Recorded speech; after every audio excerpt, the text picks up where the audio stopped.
There is a place in the mountains of North Carolina where the forest has never been tamed. 200 square kilometers of wilderness, preserved by the United States Army for purposes that most Americans would never know and could never imagine.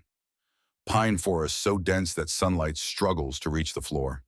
Swamps that can swallow a man to his waist in seconds.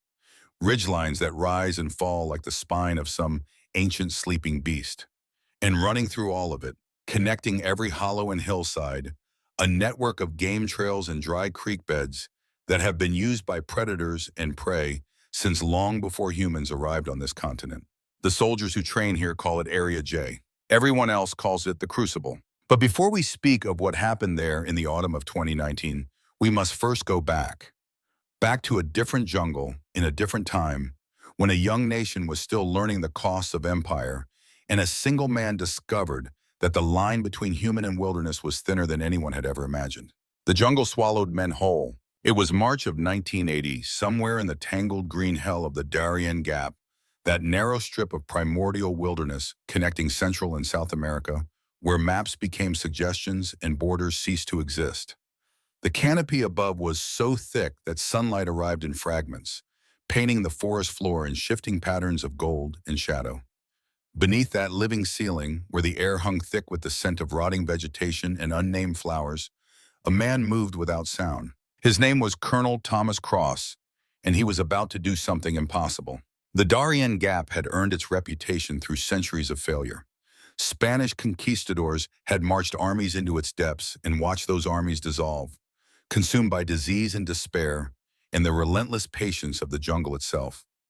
Modern engineers had attempted to build roads through its heart, only to see their equipment swallowed by mud and their workers driven mad by insects that seemed to attack with malicious intelligence. Even the drug cartels, who feared nothing and no one, gave the Darien a wide berth, preferring the predictable dangers of ocean routes to the incomprehensible malevolence of that green expanse. But Thomas Cross was not afraid. He wore no insignia. His face was painted in shades of earth and moss, so perfectly matched to the surrounding foliage that he seemed less like a man and more like a disturbance in the light itself. The rebels, whose camp lay 300 meters ahead, had posted sentries in overlapping patterns, had strung tripwires connected to tin cans filled with pebbles, had cleared kill zones with overlapping fields of fire. They had done everything right. None of it mattered. Cross did not walk through the jungle. He became the jungle. His feet found the spaces between dead leaves, the patches of bare earth where his weight would leave no impression. His breathing matched the rhythm of the wind through the trees, his movements synchronized with the swaying of branches overhead, so that any observer looking in his direction would see only the forest doing what forests do. The mission was simple in concept and nearly impossible in execution.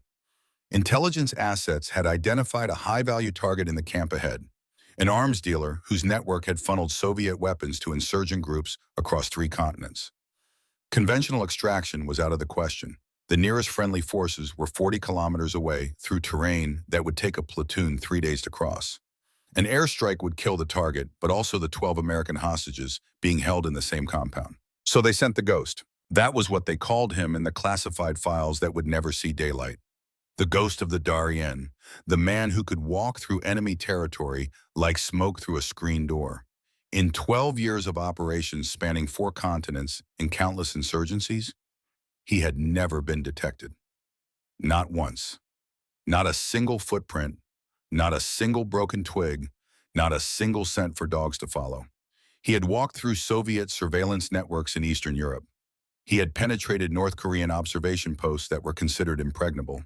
He had spent 6 weeks inside hostile territory in Africa, gathering intelligence that would eventually bring down an entire government, and the enemy had never known he was there. The intelligence community had stopped trying to understand how he did it. Theories circulated among those with clearances high enough to know his name. Some said he had been trained by indigenous trackers in a dozen different countries, synthesizing their knowledge into something new. Others claimed he possessed some form of synesthesia, an ability to perceive the environment in ways that normal human senses could not process. A few of the more mystically inclined analysts whispered that he had somehow learned to communicate with the wilderness itself, to ask permission before he passed through and receive that permission in return.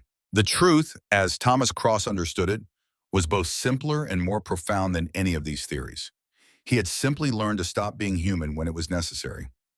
Not in any supernatural sense, but in the practical understanding that human patterns of movement, human habits of perception, human assumptions about the world were the very things that betrayed most operators. The enemy did not search for men. They searched for the signs of men. They searched for the unnatural, the out of place, the disturbance in the pattern. Cross had learned to leave no disturbance. He had learned to become the pattern itself. They simply pointed him at problems that could not be solved by ordinary means and waited for those problems to disappear. Cross reached on the perimeter of the camp as the sun began its descent toward the Pacific, still invisible beyond countless miles of green canopy. He settled into a position that would have been obvious to any trained observer, a slight depression at the base of a ceiba tree, partially screened by ferns. It was obvious because that was what made it invisible.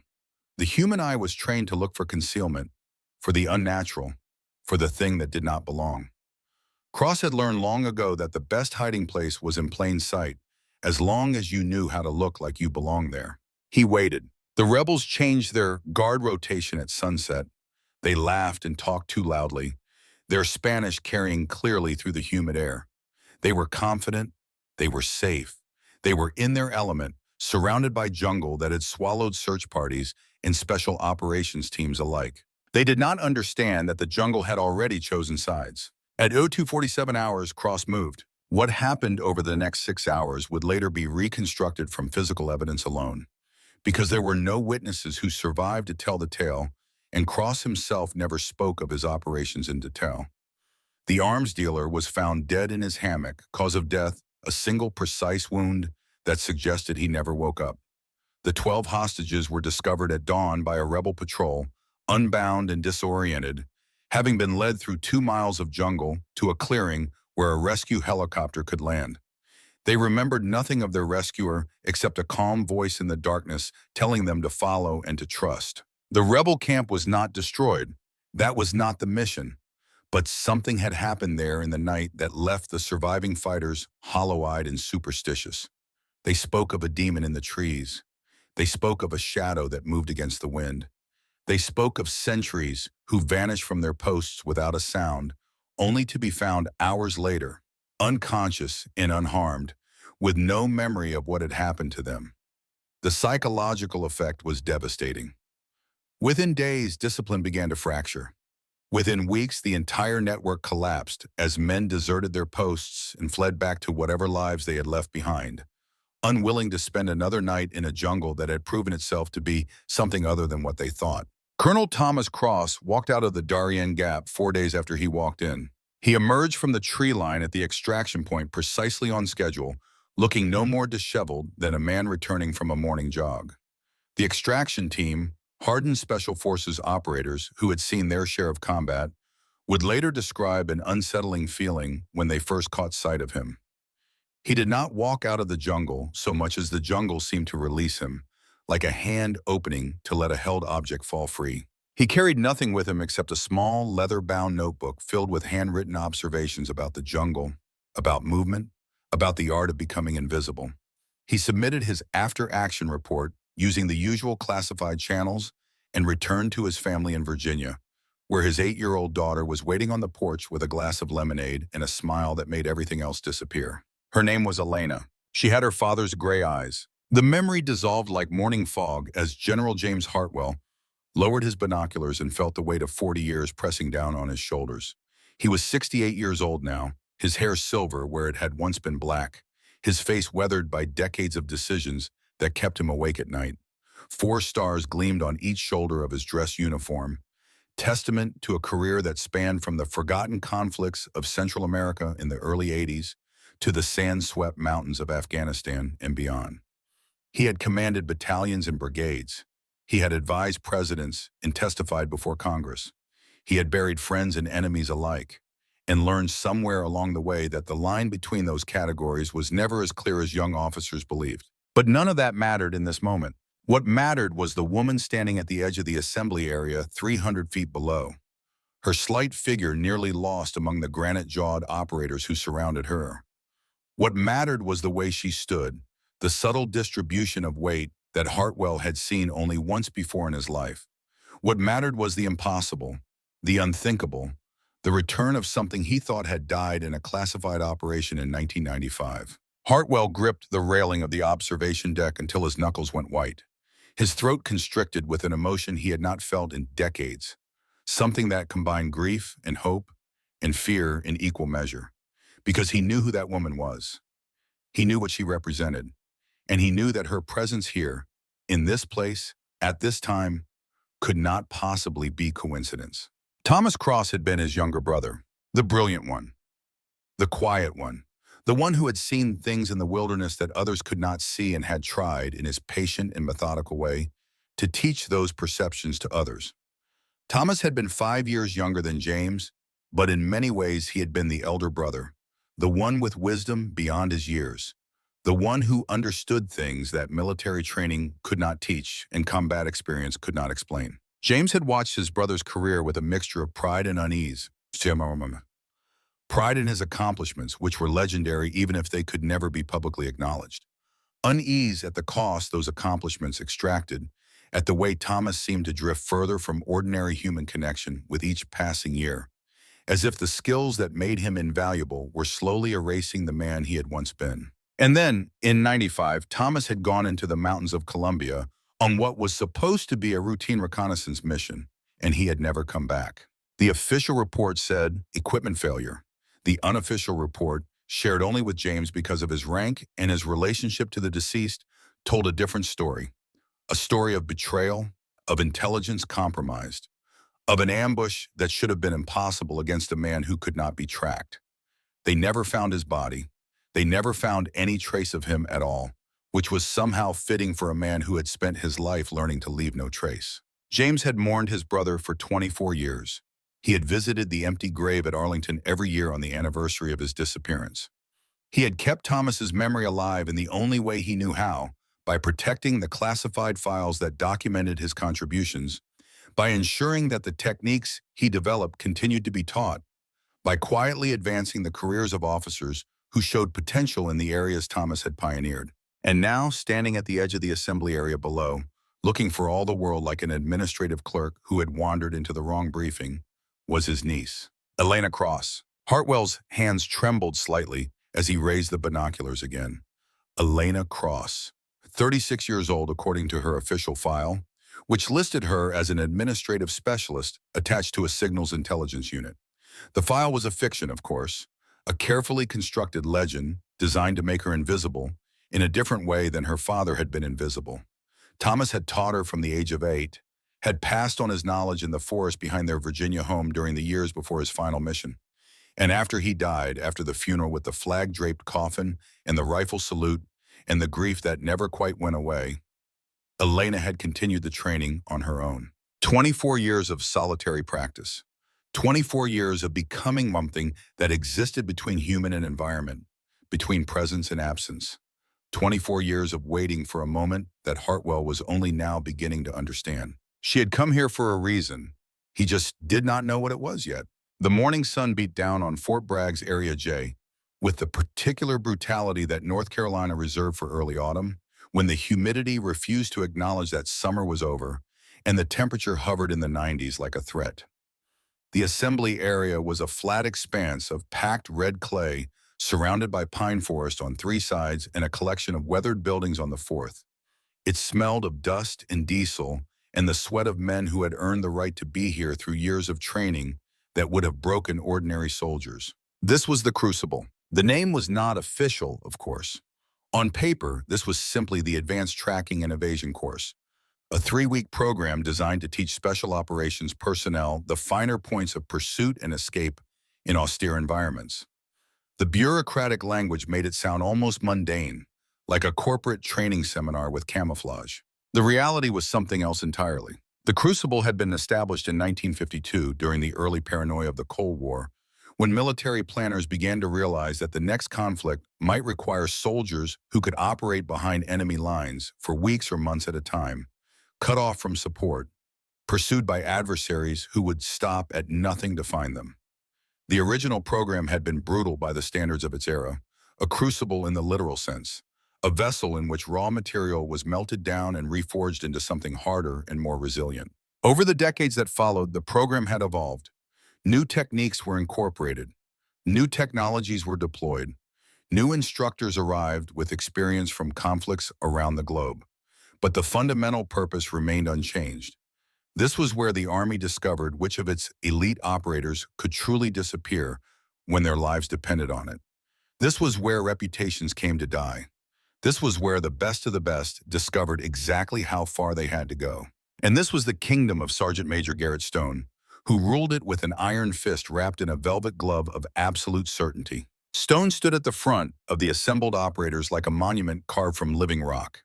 He was 54 years old, 6 feet 3 inches of muscle and sinew wrapped around a frame that seemed designed specifically for intimidation. His face was all angles and planes, the kind of face that looked like it had been used to break boards and win bar fights and stare down enemies across tables in rooms where history was decided. A scar ran from his left eyebrow to his temple, souvenir of a tracking operation in Somalia that had gone sideways 2 decades ago.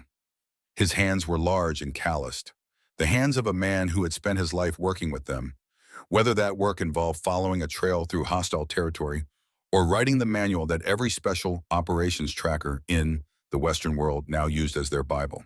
His voice, when he spoke, carried the texture of gravel being crushed beneath tank treads. Garrett Stone had spent 25 years perfecting the art of the hunt. He had tracked insurgents through the mountains of Afghanistan and the jungles of South America. He had trained tracking teams for a dozen allied nations and consulted on operations that would never be declassified. His book, The Hunter's Art, Tactical Tracking in Hostile Environments, was required reading at every special operations schoolhouse in the United States and had been translated into 14 languages. He had forgotten more about pursuit and evasion than most operators would ever learn. But there was one thing Garrett Stone did not like to talk about, one chapter of his past that he kept locked away in the deepest vaults of his memory. Before he became the master, he had been the student, and his teacher had been a man named Thomas Cross. 24 operators stood before him in 4 neat rows, 8 Green Berets, 6 Navy SEALs, 5 Marine Raiders, 4 Delta operators, and 1 specialist whose presence was an insult to everything Stone had built over 25 years of service. He pointed at her now, his thick finger aimed like a weapon. "Look at this," he said, his voice carrying easily across the assembly area. "I do not know what kind of equal opportunity initiative decided to send a 110-pound librarian to my course, but I want everyone here to understand something. This is the Crucible. This is not a book club. This is not a sensitivity training seminar. This is where we find out what you are made of, and most of you will not like the answer." The operators shifted uncomfortably. They were not used to public humiliation, even vicarious humiliation. These were men who had proven themselves in the most demanding military training programs on Earth, men who had deployed to combat zones and returned with commendations and scars. They did not enjoy watching anyone be singled out like this, even a woman who clearly did not belong. Elena Cross did not react. She stood in the back row, her slight frame almost hidden behind a Marine Raider whose neck was thicker than her thigh. Her brown hair was pulled back in a regulation bun. Her face was pleasant but unremarkable, the kind of face you might see behind a bank teller window or in the background of a family photograph. Her gray eyes, calm and still as a mountain lake, were focused on her pack, where her fingers methodically checked the tension on each strap. She might as well have been alone on a beach somewhere, checking her luggage before a vacation. Stone's jaw tightened. He had seen fear before. He had seen defiance. He had seen resignation and determination and everything in between. But he had never seen this absolute absence of response, this complete disconnection from a situation that should have had any normal person sweating through their uniform. It infuriated him. "Specialist Cross," he barked, striding through the rows of operators until he stood directly in front of her. His shadow fell across her like a judgment. "The rest of you, take a good look. This is what happens when we let politics interfere with readiness. This is what happens when we prioritize appearances over capability." Elena finished her strap adjustment and looked up. Her gray eyes met his brown ones without wavering, without challenge, without anything at all. It was like looking into a mirror that reflected nothing back. Do you have anything to say for yourself, Specialist? Stone demanded. Any last words before we release you into an environment that will eat you alive and spit out your bones? The assembly area fell silent. 23 elite operators held their breath, watching the confrontation with a mixture of discomfort and morbid curiosity. Several of them had already written her off. A few felt a twinge of pity. One of them, a Navy SEAL named Senior Chief Marcus Cole, was studying her with an expression that had nothing to do with pity at all. Cole was 36 years old, a 12-year veteran of SEAL team operations who had earned his reputation in the mountains of Afghanistan and the streets of a dozen cities whose names he could not legally mention. He had been shot twice, stabbed once, and blown up more times than he cared to remember. He had lost teammates to enemy action and to the quieter enemy that came home with them, the one that lived in their heads and waited for moments of vulnerability. He had seen men break under pressure and men rise to occasions that should have been impossible. In short, he had seen everything, or so he had thought until this moment. He was known for two things among his peers. The first was his marksmanship, which had been described by his instructors as supernatural, a gift that allowed him to place shots at distances that defied ballistic tables and conventional wisdom. The second was his observation skills, his almost uncanny ability to notice details that others missed. It was a skill that had saved his life on multiple occasions and ended the lives of enemies who thought they were hidden. Right now, he was noticing several things about Specialist Cross that did not add up, things that made his instincts fire warning flares into the rational part of his brain. The way she stood, for instance. Her weight was not distributed like a soldier standing at ease. It was distributed like a martial artist in, the moment before action, all potential energy and perfect balance. Her eyes, when they had scanned the assembly area moments ago, had moved in patterns that Cole recognized from his own training. Grid patterns, assessment patterns, the kind of systematic visual search that operators were taught and most forgot to use outside of combat situations. And her hands. Her hands were checking her pack straps. Yes, but they were doing it in a sequence that Cole had never seen before. Efficient, precise, almost ritualistic, like a pilot running through a pre-flight checklist that had been burned into muscle memory through thousands of repetitions. Something was very wrong here, or very right. "No, Sergeant Major," Elena said. Her voice was soft and clear, carrying just far enough to reach his ears and no further. She had nothing to add. She was simply stating a fact. Stone's nostrils flared. He had expected fear or bravado, something he could work with, something he could use to make his point. This emptiness was worse than defiance. "You hear that?" he announced, turning to address the full assembly.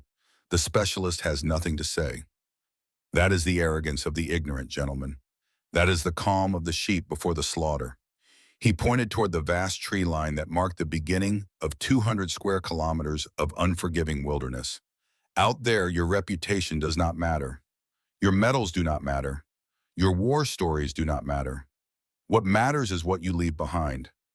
A footprint, a broken branch, a scent on the wind. I will find it. My instructors will find it. We will hunt you. We will run you to ground. And we will expose every weakness you have." He paused, letting his words sink in. "You have 24 hours to prepare. Tomorrow at 0500, you will be released into Area J.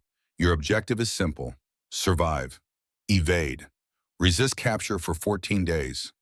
Those who succeed will have earned the right to call themselves graduates of this course. Those who fail will have learned a valuable lesson about their own limitations." Stone's gaze swept across the assembled operators, lingering on Elena for a long, contemptuous moment. Dismissed. The formation broke apart with the controlled chaos of professionals dispersing to prepare for an ordeal. Equipment needed to be checked. Strategies needed to be finalized. Some of the operators headed toward the barracks. Others made for the supply depot. A few gathered in small groups to compare notes and share intelligence about the terrain they would soon be traversing.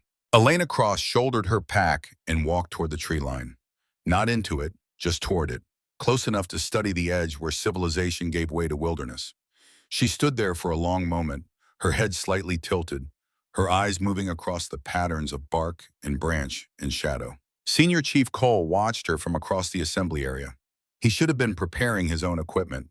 He should have been reviewing the topographical maps he had memorized during the flight in. Instead, he found himself transfixed by the small figure at the edge of the forest, trying to understand what he was seeing. She was not looking at the forest, he realized. She was looking into it. There was a difference, though he could not have explained it in words. Most people looked at the edge of a tree lane and saw an obstacle, a barrier, a transition from one environment to another. Elena Cross looked at it like she was reading a book, like the forest was telling her something in a language only she could understand. Cole made a decision. He would watch her during the exercise. Not to protect her, she clearly would not want that, but to learn. Something told him that Specialist Cross had lessons to teach, whether she intended to or not. 300 feet above, on the observation deck of the headquarters building, General Hartwell lowered his binoculars and turned to his aide. "I want a complete surveillance package on that specialist," he said quietly. "Drones, cameras, everything we have. And I want it fed directly to my quarters, not to the Tactical Operations Center." "Sir," the aide said, confusion evident in his voice, "the Crucible protocols require all surveillance to be monitored by Sergeant Major Stone's team. If we create a separate feed—" Hartwell cut him off with a look that had silenced colonels and cowed ambassadors. "I am not asking, Captain. I am giving you an order. That woman is not what she appears to be, and what happens over the next 2 weeks may be the most important thing to occur on this installation in 25 years. The aide swallowed and nodded. "Yes, sir. Complete surveillance package to your quarters only." Hartwell turned back to the window, watching Elena Cross standing at the edge of the forest like a woman coming home after a long journey. He remembered his brother in that moment, remembered the last conversation they had before Thomas left for his final mission. James had asked him how he did it, how he disappeared so completely that even satellites could not track his movement. Thomas had smiled that quiet smile of his and said something that Hartwell had never forgotten. "I do not hide from the forest, James. I ask the forest to hide me, and it always says yes." Hartwell had not understood then. He was beginning to understand now. The Tactical Operations Center hummed with activity as Sergeant Major Stone reviewed the final preparations for tomorrow's exercise. Banks of monitors displayed feeds from motion sensors and trail cameras scattered throughout Area J. Topographical maps covered every available surface, marked with colored pins indicating known water sources, natural shelters, and likely evasion routes. The room smelled of coffee and electronics in the particular tension that preceded every major training evolution. Master Sergeant Victor Delgado stood at Stone's shoulder, reviewing a tablet loaded with personnel files. He was 48 years old, a 20-year veteran of Army intelligence who had transitioned to the training cadre 5 years ago. More importantly, he was Stone's oldest friend, the one person allowed to speak truth to the sergeant major without fear of consequences.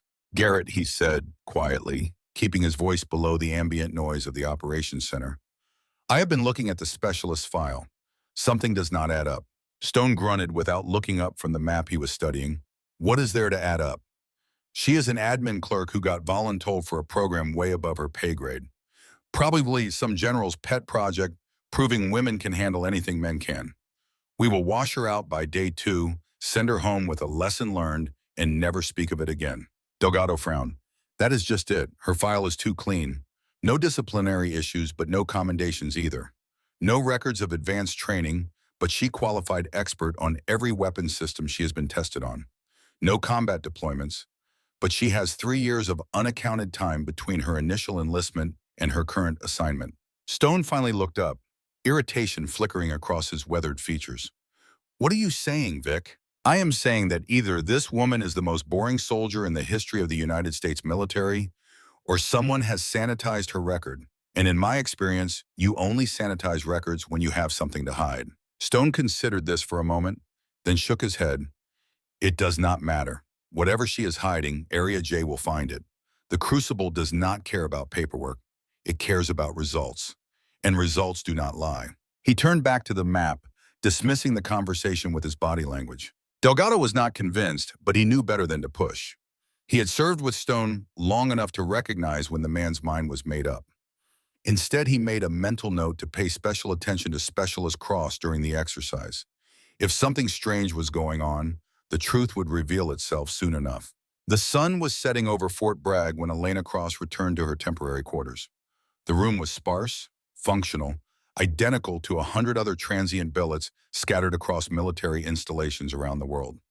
A single bed with hospital corners, a metal locker for personal effects, a window that looked out over a parking lot filled with government vehicles. She did not turn on the lights. Instead, she sat on the edge of the bed and withdrew a small, leather-bound notebook from her pack. It was old, the cover worn smooth by decades of handling, the pages yellowed and fragile. She did not open it. She simply held it for a moment, feeling the weight of it in her hands, the connection it represented to a man who had been dead for nearly 30 years. Her father had given it to her on her 12th birthday, 3 months before his final mission. He had called it his field notes, his observations about the art of disappearing. He had spent years filling its pages with diagrams and reflections, techniques and philosophies, the accumulated wisdom of a lifetime spent learning to become invisible. Some of his entries were practical: how to move through different types of vegetation without leaving traces, how to use water sources to mask scent, how to read weather patterns and use them to your advantage. Others were more philosophical, almost meditative in their approach. "The forest is not your enemy," one entry read. "It is not your friend either. It simply is. When you understand that, when you stop trying to conquer and start trying to harmonize, you will find that the forest has always been waiting to help you." Elena had read those words thousands of times. She had practiced the techniques until they became second nature, until she could move through wilderness without leaving more trace than a falling leaf. She had spent 24 years honing her skills in solitude, becoming something that her father had only glimpsed in his final years. But she had never tested herself against the best. Until now. She put the notebook away and moved to the window. The base sprawled out before her, a geometric maze of buildings and roads and fences, all of it built on the assumption that order could be imposed on chaos, that civilization could tame the wilderness. Beyond the perimeter, barely visible in the gathering darkness, the forest waited. Elena studied the tree line with eyes that had learned to see what others missed. The way the branches moved in the evening breeze, the patterns of shadow that shifted with the setting sun, the subtle signs of wildlife that had learned to navigate the boundary between human territory and natural space. Somewhere in that forest, over the next 2 weeks, 24 of the most highly trained soldiers in the world would try to hide from the best tracking team ever assembled. Most of them would fail within the first few days. A few might last a week. None of them, according to every statistical model the Army had ever developed, would make it to the end without being caught.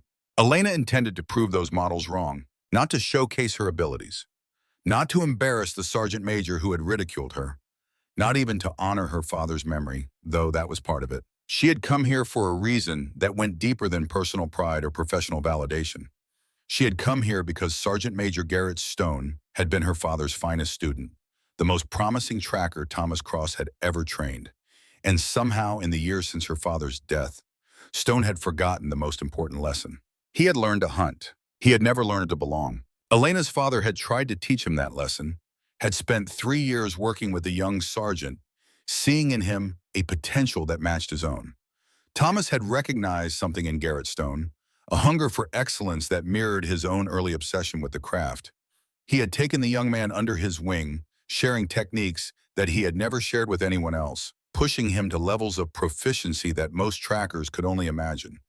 And for a time, it had seemed to work. Stone had absorbed the knowledge like a sponge, had shown an aptitude for tracking that was truly remarkable. But Stone had been impatient. He had wanted the techniques without the philosophy, the results without the understanding. He had wanted to master the craft so that he could build his career upon it, so that he could become the best in a measurable, documentable way. He had learned to track men through any terrain on Earth, had written the book that every special operations unit now used as their Bible, had built a legendary career on skills that Thomas Cross had given him. But he had missed the point. Thomas had seen it happening and had tried to correct it. Elena remembered a conversation she had overheard between her father and her Uncle James just a few months before that final mission. Her father's voice had been sad, resigned. "Garrett has all the skills," he had said. "He can track anyone, anywhere. But he is tracking to win, not to understand. He is using the techniques as tools of dominance rather than as methods of connection. Someday that distinction will matter. Someday he will encounter something he cannot dominate, and he will not have the other option available to him." Elena had been 13 years old at the time, too young to fully understand what her father meant. But she understood now. 24 years of solitary practice in the wilderness, 24 years of refining the techniques her father had begun to teach her, 24 years of learning to belong rather than to conquer, had given her an understanding that went beyond anything Stone could imagine. And now, 30 years after her father had planted the seeds of this confrontation, Elena was here to complete his work.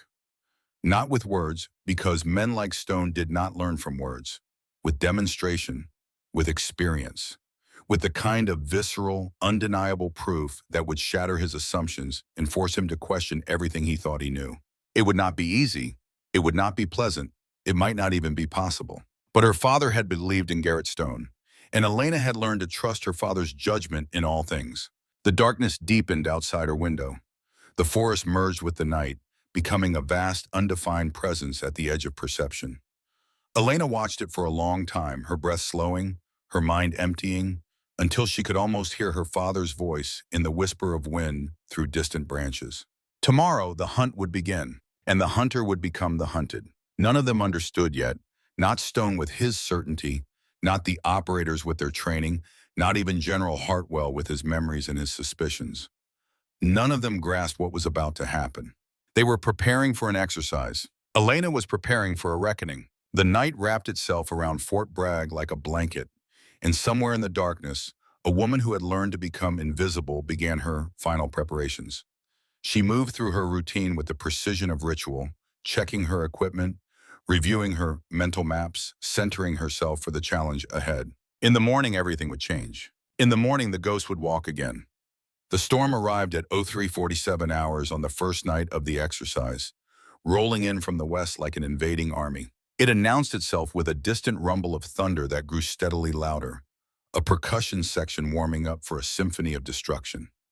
Then came the wind, gusting to 60 miles per hour, bending the pine trees like supplicants before an angry god. And finally the rain, not falling so much as attacking, sheets of water driven nearly horizontal by the wind, turning the forest floor into a maze of instant streams and treacherous mud. The operators scattered across Area J had prepared for difficult conditions. They were elite soldiers, hardened by training that would have broken ordinary men, equipped with the best gear the military could provide. But there is a difference between being prepared for a storm and actually experiencing one, between reading about hypothermia in a manual and feeling your core temperature drop while the wind tears at your shelter and the rain finds every gap in your defenses. Within the first hour, the exercise transformed from a test of evasion skills into a test of survival. In the Tactical Operations Center, Sergeant Major Garrett Stone stood before the bank of monitors with a smile on his weathered face. "This," he said to the assembled instructors, "is what we call a force multiplier." The men around him nodded with the grim satisfaction of professionals who understood what the storm meant for the exercise. Bad weather was the great equalizer in the wilderness. It washed away tracks, obscured scent trails, and degraded the effectiveness of thermal imaging. But it also sapped the strength of anyone caught in it, broke down morale, and forced evaders to make mistakes they would never make under clear skies. In Stone's experience, bad weather captured more evaders than all the technology and training in the world combined. For the tracking teams, who had access to shelter and hot food and dry clothing, the storm was a gift. For the 24 operators scattered across 200 square kilometers of hostile terrain, it was the beginning of a nightmare. Or so Stone believed. Stone turned to Master Sergeant Victor Delgado, who was coordinating the surveillance feeds from a workstation in the corner of the tent. "Status report, Vic." Delgado's fingers moved across the keyboard, pulling up a tactical overlay on the main screen. 24 GPS transponders blinked on the map, each one representing an evader. The transponders were encrypted and supposedly tamper-proof, sewn into the lining of each operator's pack as both a safety measure and a tool of assessment. If someone got into serious trouble, medical or otherwise, the tracking teams could find them within minutes. And when someone was caught, the transponder provided incontrovertible evidence of their route, their decisions, their mistakes. "All transponders active and transmitting," Delgado reported. "Looks like most of them are hunkering down to wait out the storm. Smart move, honestly. No point burning calories trying to move in this." Stone studied the display, his eyes moving from icon to icon with the practiced assessment of a man who had been reading these patterns for a quarter century. He could already see which operators were making good decisions and which were making fatal ones.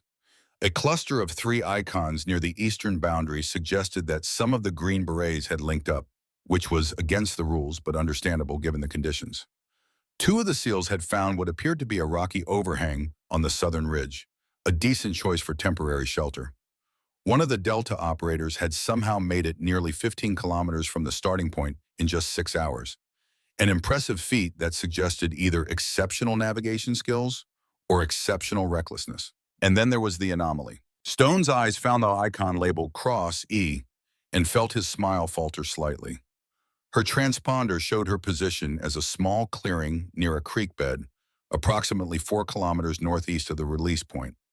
It was an exposed position, the kind of place a novice would choose because it offered easy access to water without understanding that easy access meant easy tracking. "Looks like our specialist found herself a nice little spot by the creek," one of the instructors said, his voice carrying the casual contempt that had become standard when discussing Cross.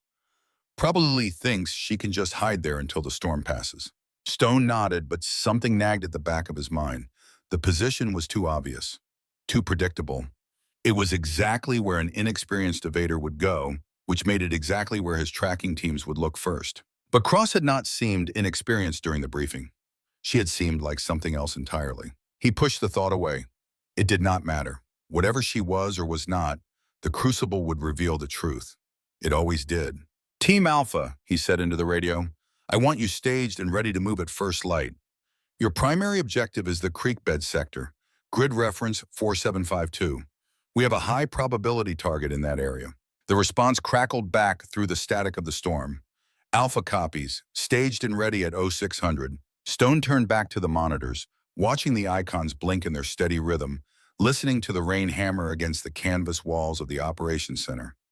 Outside, the storm raged on, indifferent to the small human dramas playing out beneath its fury. Somewhere out there, in the darkness and the deluge, 24 of the most elite soldiers in the world were fighting to survive. And one of them, Stone was increasingly certain, was not what she appeared to be. The first 24 hours of the exercise unfolded according to patterns that Stone had seen 100 times before. When dawn broke gray and sodden over Area J, Team Alpha moved out toward the creek bed with the methodical precision of men who had done this work so often it had become instinct.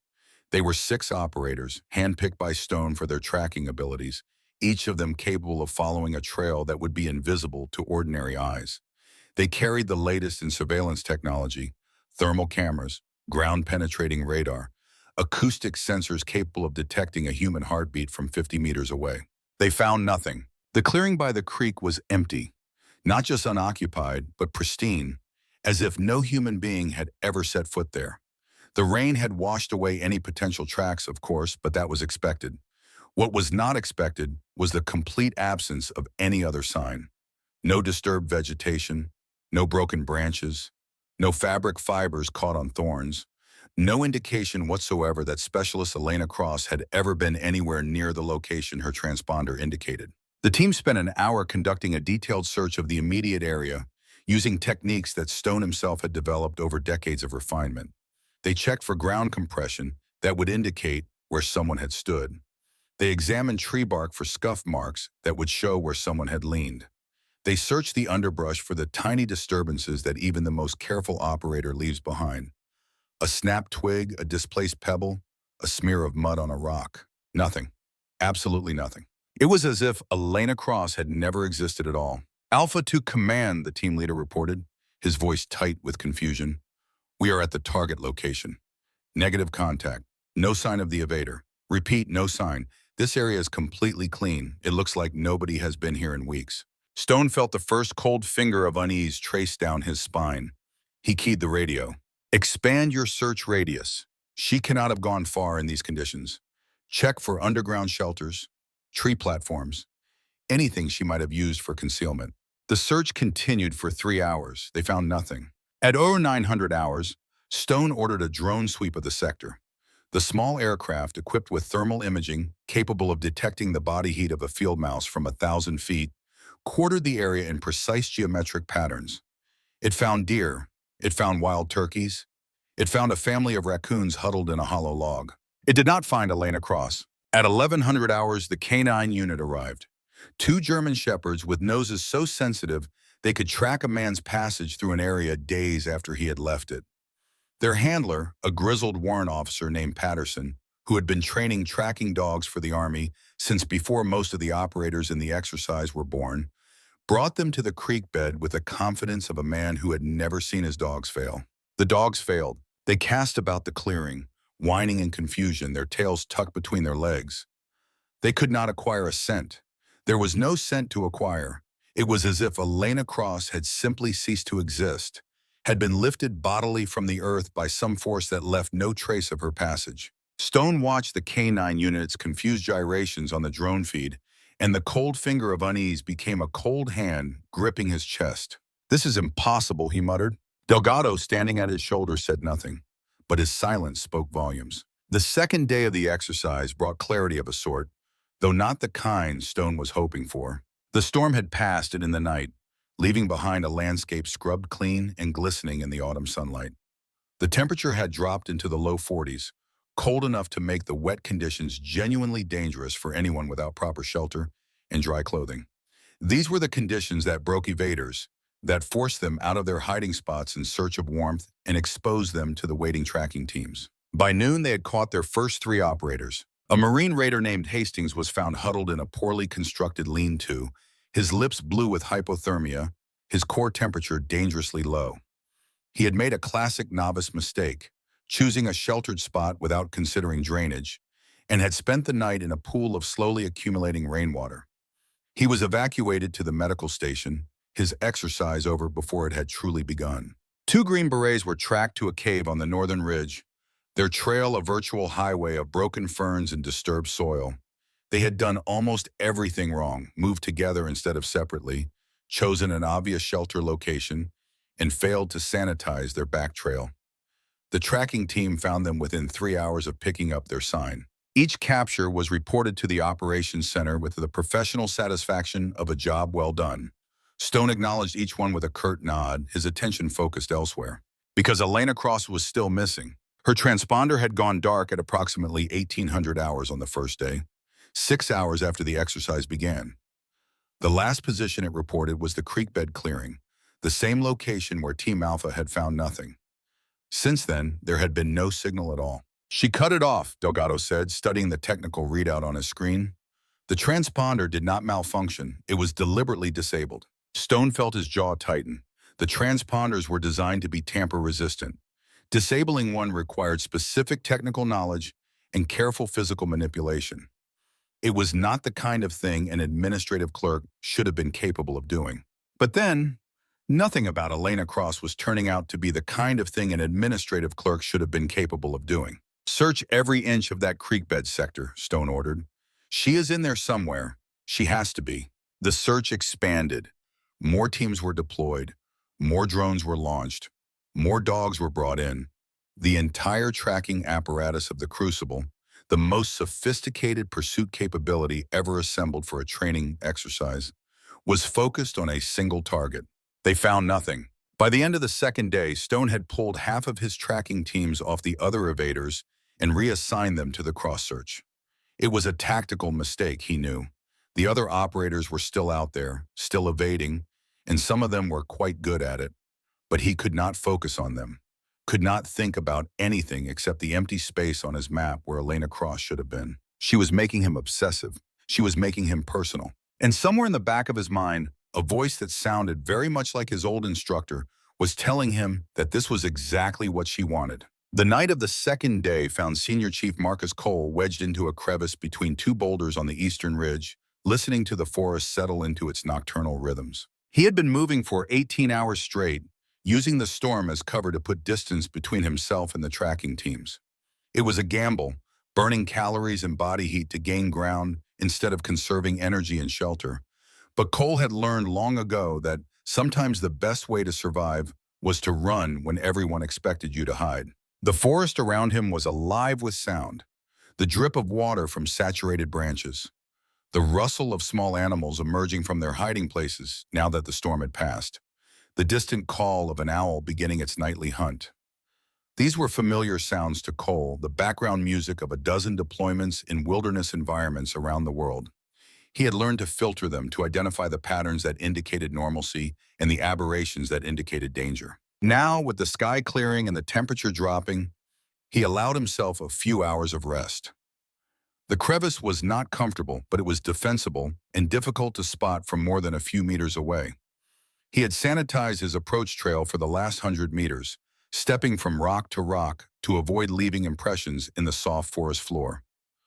Unless a tracking team walked directly over his position, he should be safe until dawn. Cole closed his eyes, regulating his breathing, allowing his body to enter the light sleep state that special operators learn to use in hostile environments. It was not true rest, but it was enough to restore some energy while maintaining awareness of his surroundings. He was wrong about being safe. At some point in the night, Cole became aware that he was being watched. It was not a conscious realization at first, more of a gradual shift in the texture of his awareness, the way the hairs on the back of your neck rise when you are being studied by unseen eyes. He had felt this sensation before, in the mountains of Afghanistan and the streets of a dozen hostile cities.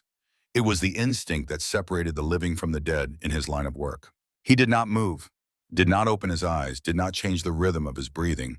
He simply lay there, every sense straining, trying to locate the source of his unease. Minutes passed, an hour. The feeling persisted.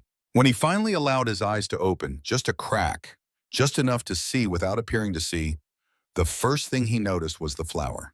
It was a small blossom, pale blue in the moonlight, resting on top of his pack not 3 feet from where his head lay. He recognized it immediately as a species that grew only at higher elevations, in the rocky meadows near the top of the ridge. There was none of it anywhere near his current position. Someone had picked that flower from more than a kilometer away and placed it on his pack while he slept. Someone had been close enough to touch him, and he had never known. Cole's heart rate spiked, adrenaline flooding his system, but he forced himself to remain still. Whoever had done this could still be watching, could still be within arm's reach, invisible in the darkness. Long minutes passed, the feeling of being observed gradually faded, replaced by the ordinary silence of the forest at night. Only then did Cole allow himself to move. He sat up slowly, his hand closing around the grip of his knife, his eyes scanning the shadows for any sign of movement. There was nothing. The forest was empty. But the flower was real. He picked it up, turning it over in his fingers, trying to understand what it meant. It was a message, he realized, a demonstration. Whoever had left it was telling him something, showing him what they were capable of. They could have killed him in his sleep. They could have taken his gear, his weapon, his dignity. Instead, they had left a flower. Cole thought about the specialist who had stood in the back row during the briefing, the woman with the gray eyes and the complete absence of reaction. He thought about the way she had checked her pack straps, the way she had stood, the way she had looked at the forest like she was reading a book. He understood now. She was not hiding from the tracking teams. She was hunting them. In the Tactical Operations Center, the third day dawned with an atmosphere that had shifted from confident to confused to something approaching desperate. The tally board on the wall told the story in stark numbers. Of the 24 evaders who had begun the exercise, 8 had now been captured. 5 more had been located and were being tracked, their capture likely within the next few hours. 7 were still at large, their positions estimated but not confirmed. And 1 was simply gone. Stone had not slept. His eyes were red-rimmed, his jaw dark with stubble, his uniform rumpled from the hours spent pacing the operations center like a caged animal. He had consumed enough coffee to give a normal man heart palpitations, but it did nothing to sharpen his thoughts or clarify the puzzle that was consuming him. Delgado found him standing before the main screen at 0530, staring at the map as if he could force a lane across to appear through sheer will. "Garrett," he said quietly, "we need to talk." Stone did not turn around. "What is there to talk about?" "This," Delgado gestured at the empty sector of the map, the vast expanse of forest where Cross should have been and was not. 25 years I've been doing this work. 20 years I have known you, and I have never seen anything like this. She is just an evader, Vic. A clever one, maybe, but still human, still bound by the same rules as everyone else. Is she?"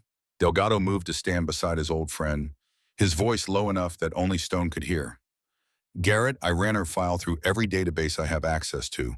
The surface level stuff is clean, almost too clean.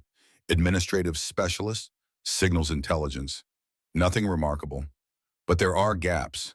3 years between her initial enlistment and her first duty assignment where the records are either missing or redacted. No photographs from before 2010. No service history that predates the current administration. Stone finally turned to look at him. What are you saying? I am saying that someone has sanitized her record. I am saying that she is not what her paperwork claims.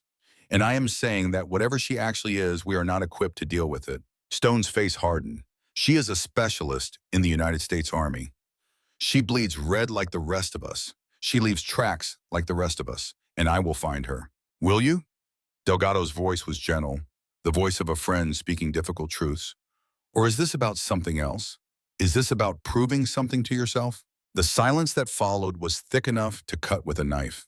Stone and Delgado had known each other for 2 decades, had served together in some of the most demanding environments on Earth. They had saved each other's lives more than once. That history gave Delgado the right to ask questions that would have earned anyone else a blistering reprimand. This is about maintaining standards, Stone said finally. This is about the integrity of the program. If one evader can defeat our entire apparatus, then everything we have built here is worthless. Delgado nodded slowly. And that is the only reason? Stone did not answer, because the truth was more complicated than he wanted to admit, even to himself. The truth involved a name he had not spoken aloud in 20 years, a debt he had never fully acknowledged, a lesson he had never fully learned. The truth was that Elena Cross was forcing him to confront ghosts he had buried long ago. Deploy every available asset, he said, his voice hard and final. Every team, every drone, every sensor we have. I want that forest turned inside out. She is in there somewhere and we are going to find her. Delgado held his gaze for a long moment, then nodded. Yes, Sergeant Major. But as he turned to carry out the orders, Delgado could not shake the feeling that they were doing exactly what she wanted them to do. The afternoon of the 3rd day brought a break in the pattern, though not the one Stone was hoping for. A tracking team operating in the southern sector reported contact with one of the remaining evaders, a Delta operator named Reese who had been giving them trouble since the beginning of the exercise. Reese was good, one of the best in his class, with a reputation for creative evasion that had earned him grudging respect from the instructors.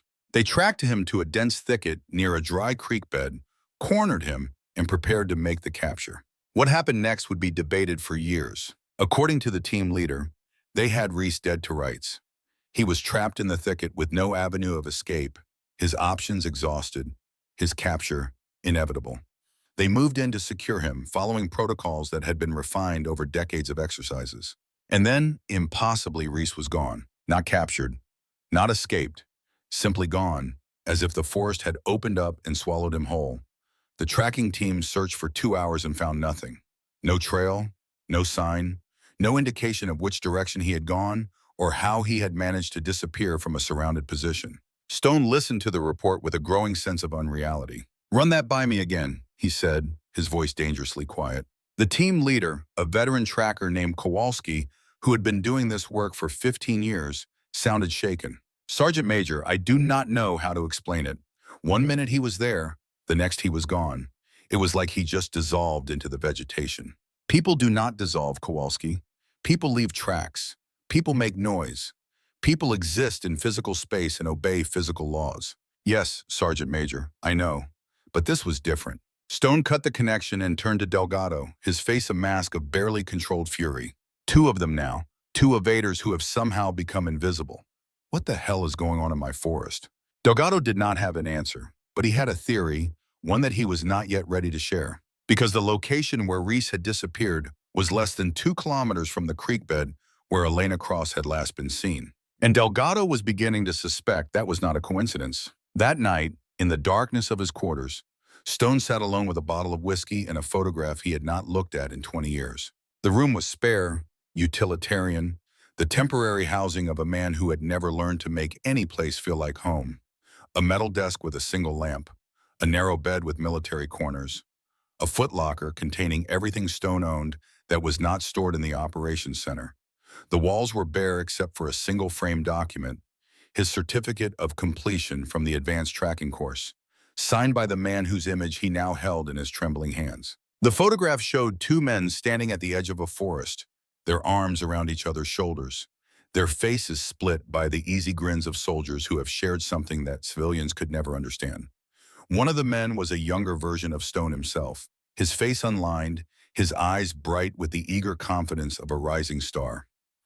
He had been 30 years old in that photograph, newly promoted to staff sergeant, convinced that he was on his way to becoming the best tracker in the United States military. The other man was Colonel Thomas Cross. Cross had been 45 when the photograph was taken, already a legend in circles that most people did not know existed. His face in the image was weathered but calm, the face of a man who had seen everything and made peace with most of it. His eyes held that peculiar quality that Stone had never been able to define, a depth that seemed to look through rather than at whatever he was observing. Stone remembered the day the photograph was taken with perfect clarity. It had been the final day of his first advanced tracking course, the day he had earned his certificate, the day he had believed that he had learned everything his instructor had to teach. He had been wrong. The photograph had been taken in 1989 at the conclusion of Stone's first advanced tracking course. Cross had been his primary instructor, had seen something in the young sergeant that others had missed, had taken him under his wing and taught him things that were not in any manual or training guide. Stone could still remember those lessons with perfect clarity. The long hours in the forest, learning to read sign that was invisible to ordinary eyes. The patient instruction in the art of the hunt. The 1,000 small details that separated a competent tracker from a master. The way Cross could look at a patch of forest and tell you not just what had passed through it, but when and why and where it was going. And something else, something that Stone had always struggled to understand, something that Cross had tried to teach him and that he had never been able to grasp. Cross had tried to teach him about harmony. The forest is not your enemy, Garrett, Cross had said, on one of their last walks together before Cross left for the mission that would eventually kill him. It is not your opponent. It is not something to be conquered or dominated. It is a system, vast and complex and ancient beyond imagining.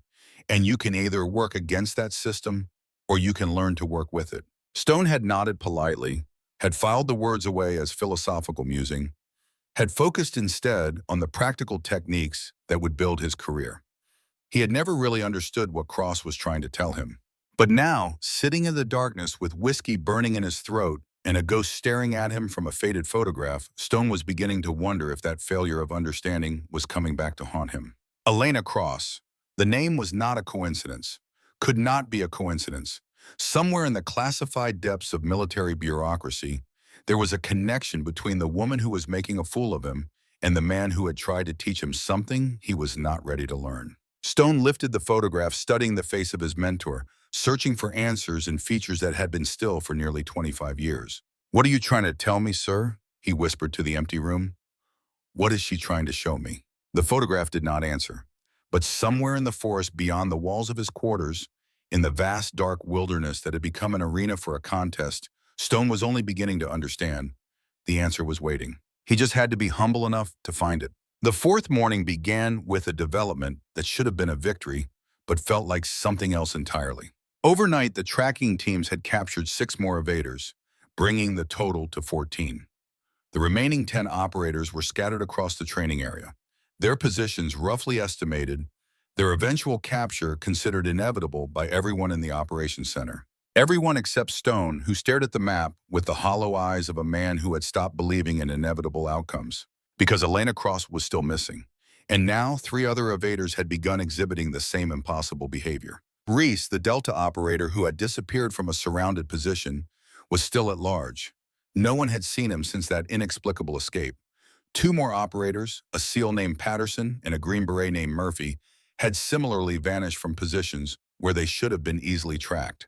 Their trails simply ended, as if they had learned to fly by. Stone knew what was happening, even if he could not explain it. Cross was not just evading, she was teaching. Somehow, impossibly, she was making contact with other operators and sharing techniques that were defeating his entire tracking apparatus. It was insane. It was impossible. It was exactly what his mentor would have done. Delgado approached him with a tablet displaying the latest analysis. "Garrett, we need to consider the possibility that we are dealing with something outside our experience. The patterns we are seeing do not match anything in our databases. These evaders are not just hiding well. They are exhibiting a completely different philosophy of concealment. Stone took the tablet, scanning the data without really seeing it. His mind was elsewhere, traveling back through the years to conversations he had not thought about in decades. A different philosophy, he repeated slowly. Delgado nodded. Our training teaches evaders to minimize their signature, to leave as little trace as possible. What we are seeing here is something else. These evaders are not minimizing their signature. They are matching it to the environment. They are becoming indistinguishable from the background. Stone looked up sharply. Where did you get that analysis? I have been reading, Delgado admitted. Some old classified files that I probably should not have access to. There was a program back in the 80s and 90s. They called it Project Talon. The idea was to train operators who could achieve complete invisibility in natural environments, not through technology, but through a fundamental change in their approach to concealment. Stone felt his blood run cold. Project Talon, he had heard whispers of it, years ago, fragments of rumor that he had dismissed as fantasy. The program was supposed to have been shut down, its records buried, its techniques lost to history. What happened to it? It failed, Delgado said. At least, that is the official story. The techniques were too difficult to teach, too dependent on individual aptitude. Most of the candidates washed out or suffered psychological breakdowns. The program was terminated in 1996. Stone did the math in his head, 1996, 1 year after Thomas Cross had died. But here's the thing, Delgado continued, his voice dropping even lower. The records indicate that there was one candidate who completed the full program, one operator who achieved the results they were looking for. The name is redacted, but the timeline suggests it was someone connected to the original program architect. And who was that? Delgado met his eyes steadily. A man named Colonel Thomas Cross. The world seemed to tilt beneath Stone's feet. Everything was connecting now, forming a pattern that he should have seen from the beginning. Thomas Cross had created a program to train invisible operators. That program had produced one successful candidate. And now, 25 years later, someone with the same last name was demonstrating exactly those capabilities in his forest. It was not a coincidence, it was a message. Stone handed the tablet back to Delgado, his face set in hard lines. Pull everyone back, he said quietly. Delgado blinked. What? All tracking teams, all drones, all surveillance assets. Pull them back to the perimeter, now. Garrett, that is insane. We have 10 evaders still at large. If we stop the search... I am not stopping the search, Stone cut him off. I am changing the approach. We have been hunting a ghost with the tools we use for hunting men. That was my mistake. That was what she wanted me to do. He turned to face the forest through the window of the operations center, his eyes finding the distant tree line where his quarry was hiding. If she wants to play ghosts, he said slowly, then I will become a ghost myself. Pull the teams back, Vic. Set up a perimeter and get me my field kit. Delgado stared at him for a long moment, then nodded slowly. Yes, Sergeant Major. As the orders went out and the tracking teams began their withdrawal, Stone walked to his quarters to prepare. He had not gone into the field personally in years, had allowed himself to become a commander rather than an operator.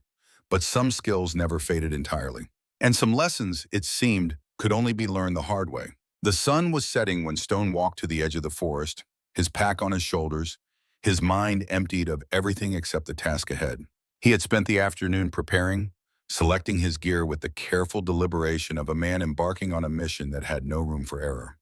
Water, food, navigation equipment, and one item that had been gathering dust in his footlocker for years. A small leather-bound notebook filled with techniques and observations that he had copied from his instructor's own notes, back when he had believed that mastering those techniques was enough. Delgado had watched him prepare with the worried expression of a friend who sees someone walking toward a cliff. You do not have to do this yourself, he had said. We have teams, we have resources. Let them do their jobs. Stone had shaken his head. This is not their job anymore, Vic. This is mine. It always was. Now standing at the threshold between the ordered world of the operations center and the chaos of the wilderness, Stone felt something he had not experienced in decades. Not fear exactly, though there was an element of that, something more like anticipation, like the feeling before a contest whose outcome was genuinely uncertain.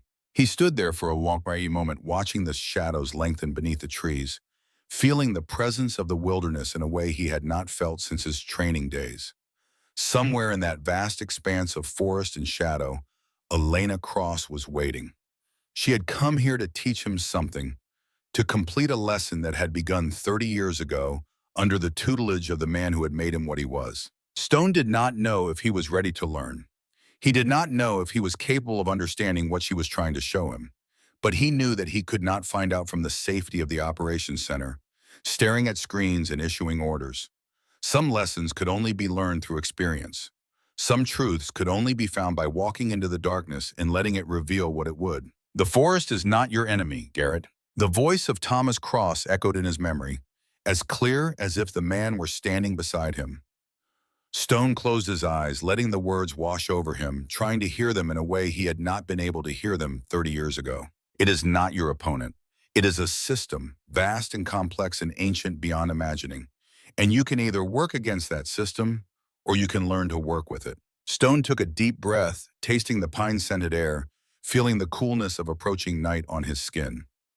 The forest before him seemed to pulse with hidden life, with secrets waiting to be discovered, with lessons waiting to be learned. Then he stepped forward into the trees and let the forest swallow him whole. Behind him, the lights of the operations center glowed against the darkening sky. Before him, the wilderness stretched out in all directions, endless and unknowable and full of ghosts. The hunt had entered a new phase, and the hunter had become something else entirely. The forest at night is a different world entirely. During the day, the wilderness of Area J presented itself as a puzzle to be solved, a complex system of terrain and vegetation that could be analyzed, mapped, and ultimately mastered through skill and technology. The tracking teams moved through it with confidence, their equipment humming, their training guiding them toward their quarries with the inexorable precision of wolves running down prey. There was order in the daylight hours. There was certainty. There was the comfortable illusion that human beings were in control. But at night, the forest transformed. Shadows merged and flowed like dark water. Sounds that were benign in daylight became threatening, ambiguous, impossible to locate. The mind, deprived of its primary sense, began to fill the darkness with phantoms of its own creation. Even the most experienced operators found themselves jumping at sounds that turned out to be nothing, seeing movement where there was only wind. The forest at night reminded you that for most of human history, darkness meant danger. It reminded you that the confident daylight self was a construction, a mask worn over something much older and more vulnerable. Sergeant Major Garrett Stone had spent thousands of hours in forests like this one. He had tracked insurgents through the Hindu Kush at night, navigating by starlight through terrain that would have killed most men even in daylight. He had pursued drug runners through the jungles of South America in conditions that would have driven ordinary soldiers to madness. The humidity so thick you could drink the air. The insects attacking in clouds that blotted out what little light filtered through the canopy. He had spent weeks at a time in wilderness environments around the world, honing his skills against enemies who knew the territory far better than any American ever could. He knew the tricks the darkness played on the mind. He knew how to filter the real from the imagined, how to move through the night without letting it overwhelm his senses. He knew that fear was just another obstacle to be managed, another variable to be controlled through training and discipline and force of will. Or so he had believed. 4 days into the exercise, 48 hours since he had walked into the forest alone, Stone was no longer certain what he believed about anything. He crouched at the base of an ancient oak tree, his back pressed against the rough bark, his eyes scanning the shadows for any sign of movement. His uniform was torn in several places, stained with mud and sweat, and the residue of countless hours spent crawling through underbrush. His face was gaunt, the stubble darkening into an uneven beard, his eyes sunken into hollows that made him look 10 years older than he was. He had not slept in 2 days, had not eaten anything substantial in longer than that. The water in his canteen was nearly gone, and he had passed several streams without stopping to refill it, unwilling to pause his search even for the basic necessities of survival. Because Elena Cross was out here somewhere. She had to be. And Stone was going to find her if it killed him. The radio on his belt crackled to life, Delgado's voice cutting through the static. "Garrett, this is command. Do you copy?" Stone hesitated before responding. Every transmission was a potential compromise of his position, a signal that could be detected and analyzed. But Delgado had been calling every few hours, and continued silence would only prompt a search and rescue operation that would compromise the entire exercise. He keyed the radio. Copy. Command. Go ahead. Garrett, you have been out there for 48 hours. The exercise is effectively over. We have captured 20 of the 24 evaders. The remaining 4 have demonstrated exceptional evasion skills and will be given credit for completing the course. There is no need for you to continue. Stone's jaw tightened. What about Cross? There was a pause before Delgado answered. No contact with Cross, no sign, no indication of her position or status.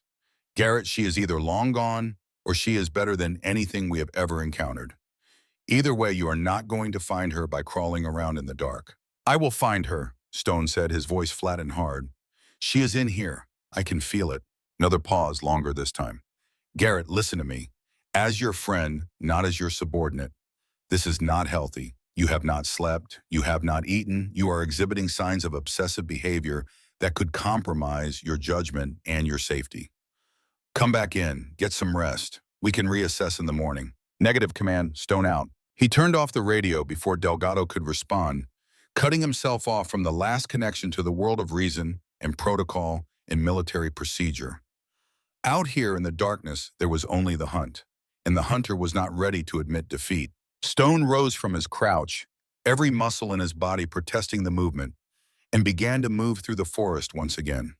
He was heading for the creek bed where Cross's transponder had last reported her position, the same location he had visited 6 times already, the same empty clearing that had yielded nothing but frustration and confusion. But this time would be different. This time he would find something. This time he would prove that his skills, his techniques, his entire life's work was not worthless. He had to believe that, because the alternative was too terrible to contemplate. In the Tactical Operations Center, the atmosphere had shifted from professional focus to something approaching dread. The tally board on the wall told a story that should have been a triumph.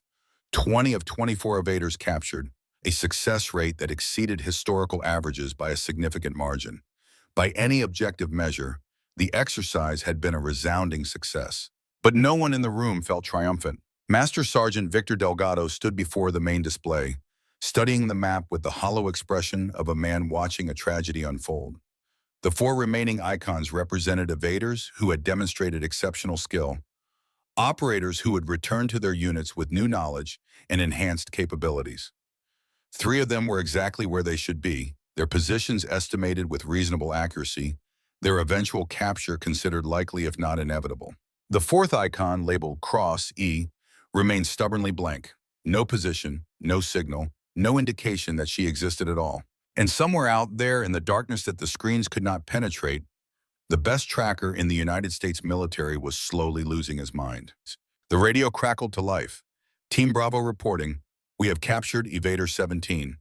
Green Beret, Staff Sergeant Morrison, he is in good condition, being escorted to the processing center now. Delgado acknowledged the report automatically, his mind elsewhere. Around him, the other instructors exchanged glances that carried volumes of unspoken concern. They had all served under Stone. They had all learned from him, respected him, built their careers on the foundations he had laid. None of them had ever seen him like this.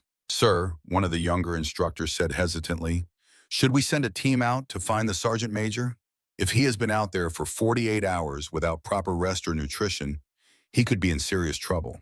Delgado shook his head slowly. You know, Garrett, if we send a team after him, he will view it as an insult, as a suggestion that he cannot take care of himself. It will make things worse, not better. But sir, if he is compromised, he is not compromised, Delgado said, though his voice carried more hope than conviction. He is obsessed. There is a difference. And the only way this ends well is if he finds what he is looking for, or if he chooses to come back on his own. The instructor nodded, but his expression suggested he was not convinced. Neither was Delgado, if he was honest with himself. In all his years of service, he had never seen Garrett Stone like this. The man who had written the book on tactical tracking, who had trained generations of operators, who had built a reputation as the most skilled and level-headed instructor in the special operations community, had been reduced to crawling through the forest in the middle of the night, searching for a ghost. And the worst part was that Delgado was beginning to believe the ghost was real. The legend of the Phantom had spread beyond the confines of the exercise. It had started as whispered speculation among the tracking teams, an attempt to explain the inexplicable. How could one person, especially an administrative specialist with no apparent tactical training, evade the most sophisticated tracking apparatus ever assembled for a training exercise? The answer, obviously, was that she could not. Therefore, she must be something other than what she appeared. The first rumors were almost playful, the kind of dark humor that soldiers use to process situations that defy rational explanation. Maybe she is a ninja. Maybe she can turn invisible. Maybe she is not even human. The tracking teams joked about these possibilities over coffee and rations, laughing at the absurdity of their predicament, trying to maintain the professional detachment that was supposed to define their approach to difficult situations. But as the days passed and the search continued to yield nothing, the playfulness faded. The rumors took on a darker tone, losing their humor and gaining a quality that was almost superstitious. The tracking teams, hardened professionals who had faced enemies in a dozen conflict zones, began to report strange experiences that did not fit into any rational framework. Feelings of being watched in areas where thermal imaging showed no one present. A sensation of eyes following their movements that persisted even when every scan came back negative. Sounds that did not match any natural source. Footsteps that seemed to come from multiple directions at once. Whispers that might have been wind, but felt like something else entirely. And most disturbing of all, there were the glimpses. Fleeting moments when operators saw movement in their peripheral vision, shapes that resolved into nothing when examined directly. The human eye is designed to detect motion, a survival trait inherited from ancestors who needed to spot predators in the tall grass. When trained operators report seeing movement that thermal imaging cannot confirm, it creates a cognitive dissonance that is deeply unsettling. I swear I saw someone, one of the team leaders reported on the third day, his voice carrying an edge of uncertainty that was deeply disturbing coming from a man with 15 years of combat experience. Moving through the trees about 50 meters out, smooth movement, deliberate. Not an animal, but when I looked through the scope, there was nothing there. Just trees, just shadows. Nothing that could explain what I saw. Similar reports began to accumulate in the operations center, each one carefully documented but impossible to explain. A shadow that seemed to move against the wind, footsteps that stopped suddenly, as if whoever was making them had simply ceased to exist in the middle of a stride. The sense, shared by multiple operators on different teams in different sectors, that the forest itself was watching them with something like intelligence, evaluating their movements, judging their techniques, waiting for them to make mistakes. The instructors dismissed these reports officially. Tracking was stressful work. The mind played tricks under pressure. There was nothing supernatural happening in Area J, just a skilled evader using the environment to her advantage. But privately, in the quiet conversations that happened away from the official channels, a different narrative was taking shape. The Phantom was real. She was something beyond their experience, beyond their training, beyond their understanding. And the longer the search continued, the more certain that narrative became. Senior Chief Marcus Cole was captured on the morning of the fifth day. He walked into the perimeter checkpoint with his hands raised, a slight smile on his weathered face, looking more like a man returning from a pleasant camping trip than an operator who had just spent nearly a week evading pursuit in hostile terrain. The tracking team that processed him was surprised by his condition. Most evaders arrived exhausted, dehydrated, and demoralized, their bodies pushed to the limits of endurance, their spirits broken by the relentless pressure of pursuit. Cole looked like he had been getting plenty of rest and enjoying himself immensely, as if the exercise had been a vacation rather than an ordeal. His uniform was relatively clean. His eyes were clear. His movements as he surrendered his equipment and submitted to the standard search protocols carried the relaxed efficiency of a man who had made peace with some fundamental truth about himself and his situation. The debrief was conducted by one of the senior instructors, a Marine raider named Kowalski, who had been doing this work for 2 decades. Kowalski had debriefed hundreds of evaders over the years, had learned to read the subtle signs of physical and psychological stress that told the real story behind the words.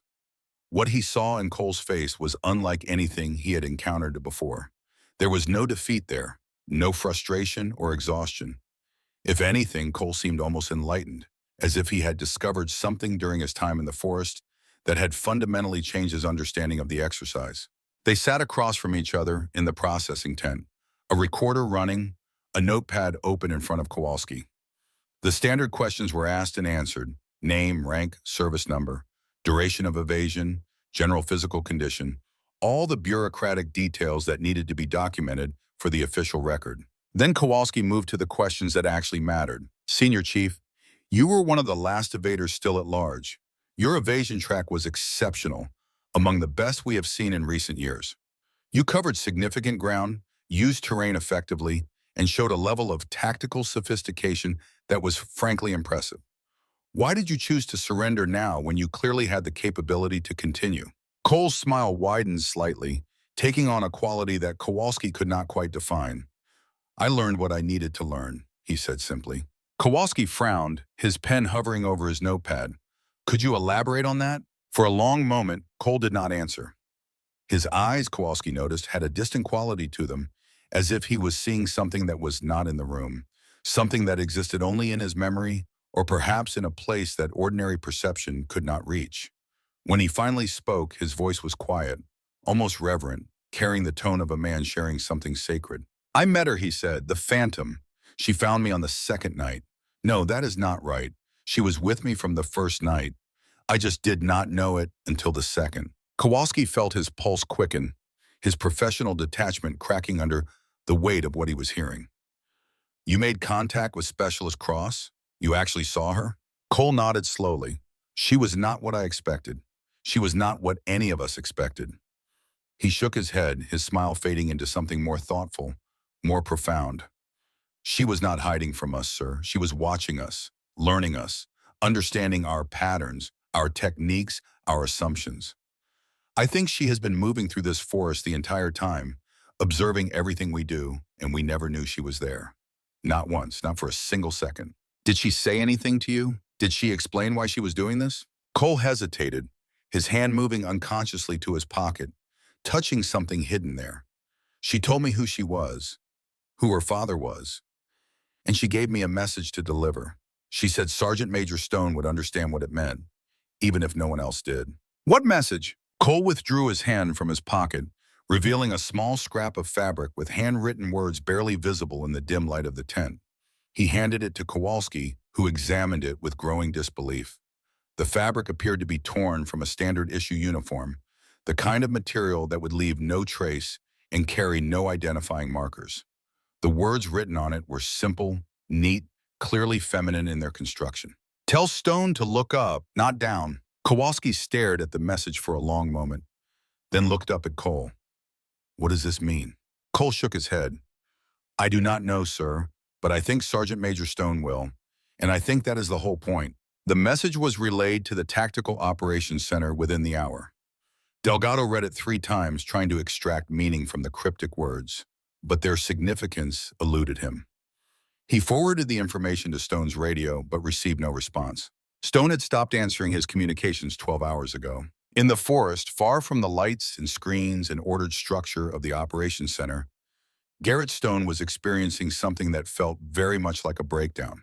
He had returned to the creek bed for the 7th time, driven by an obsession he no longer tried to justify or explain. The clearing looked the same as it had during every previous visit, peaceful, undisturbed, empty of any sign that a human being had ever passed through it. Stone dropped to his knees in the soft earth beside the creek, his hands trembling, his breath coming in ragged gasps. He had done everything right, had used every technique he knew, had employed every piece of technology at his disposal, had driven himself past the point of exhaustion in pursuit of a single target, and he had found nothing. The implications were shattering. If Elena Cross could evade him, could evade his entire apparatus, then everything he had built was worthless. His career, his reputation, his book, his legacy. All of it rested on the assumption that his techniques worked, that his methods were sound, that no one could hide from him if he truly committed to finding them. That assumption had been proven false. Stone pressed his palms against the cold earth, feeling the moisture seep through his gloves, trying to ground himself in physical sensation as his mind threatened to spiral into chaos. He had spent 25 years building a legend, and in 4 days, a woman he had dismissed as a librarian had torn that legend to shreds.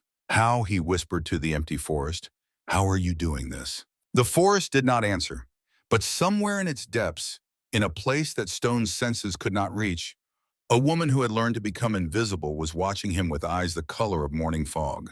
And she was waiting. The memory came to Elena Cross unbidden, as memories often do when the mind is quiet and the body is still. She was 8 years old again, standing in the forest behind her family's home in Virginia. The trees here were different from the ones in North Carolina, older and more stately, but the feeling was the same, the sense of being surrounded by something vast and ancient and alive. The awareness that human beings were visitors here, tolerated but never truly belonging. Her father stood beside her, his hand resting gently on her shoulder. Colonel Thomas Cross looked different in these memories than he did in the photographs that Elena kept locked away in her quarters. Younger, warmer. The legendary ghost of the Darien was just her daddy here, teaching her the secrets of the wilderness with the patient devotion of a man who knew his time was limited. Close your eyes, he said, his voice soft but clear. What do you hear? Elena obeyed, letting the darkness behind her eyelids fill with sound. Birds, wind, the distant murmur of a stream, the rustle of small animals in the underbrush. I hear the forest, she said. Good, now listen deeper. What else is there? She concentrated harder, trying to find something beneath the obvious sounds. For a long moment, there was nothing. And then, gradually, she became aware of something she could not quite define. A rhythm, a pattern, a pulse that seemed to run through everything around her, connecting the trees and the earth and the sky into a single living system. I hear it breathing, she whispered. Her father's hand tightened on her shoulder, a gesture of approval that meant more to her than any words could have. That is the first lesson, Elena. The forest is alive, not just the trees and the animals, but all of it together. It has a rhythm, a pattern, and if you can learn to feel that rhythm, to move in harmony with it, then the forest will hide you. It will make you part of itself. You will not be invisible because you are hidden. You will be invisible because you belong. Elena opened her eyes, looking up at her father with the absolute trust of childhood. But how do I learn the rhythm? Thomas Cross smiled, a rare expression that transformed his weathered face. The same way you learn any song, my darling. You listen, you practice, and eventually you become the music. The memory shifted, as memories do, and suddenly Elena was 12 years old. The forest was the same, but everything else had changed. Her father was gone, lost somewhere in the mountains of Colombia on a mission that would never be declassified. The funeral had been 3 days ago, a ceremony of flags and rifles and folded fabric that meant nothing compared to the emptiness in her chest. She had walked into the forest that afternoon without telling anyone where she was going.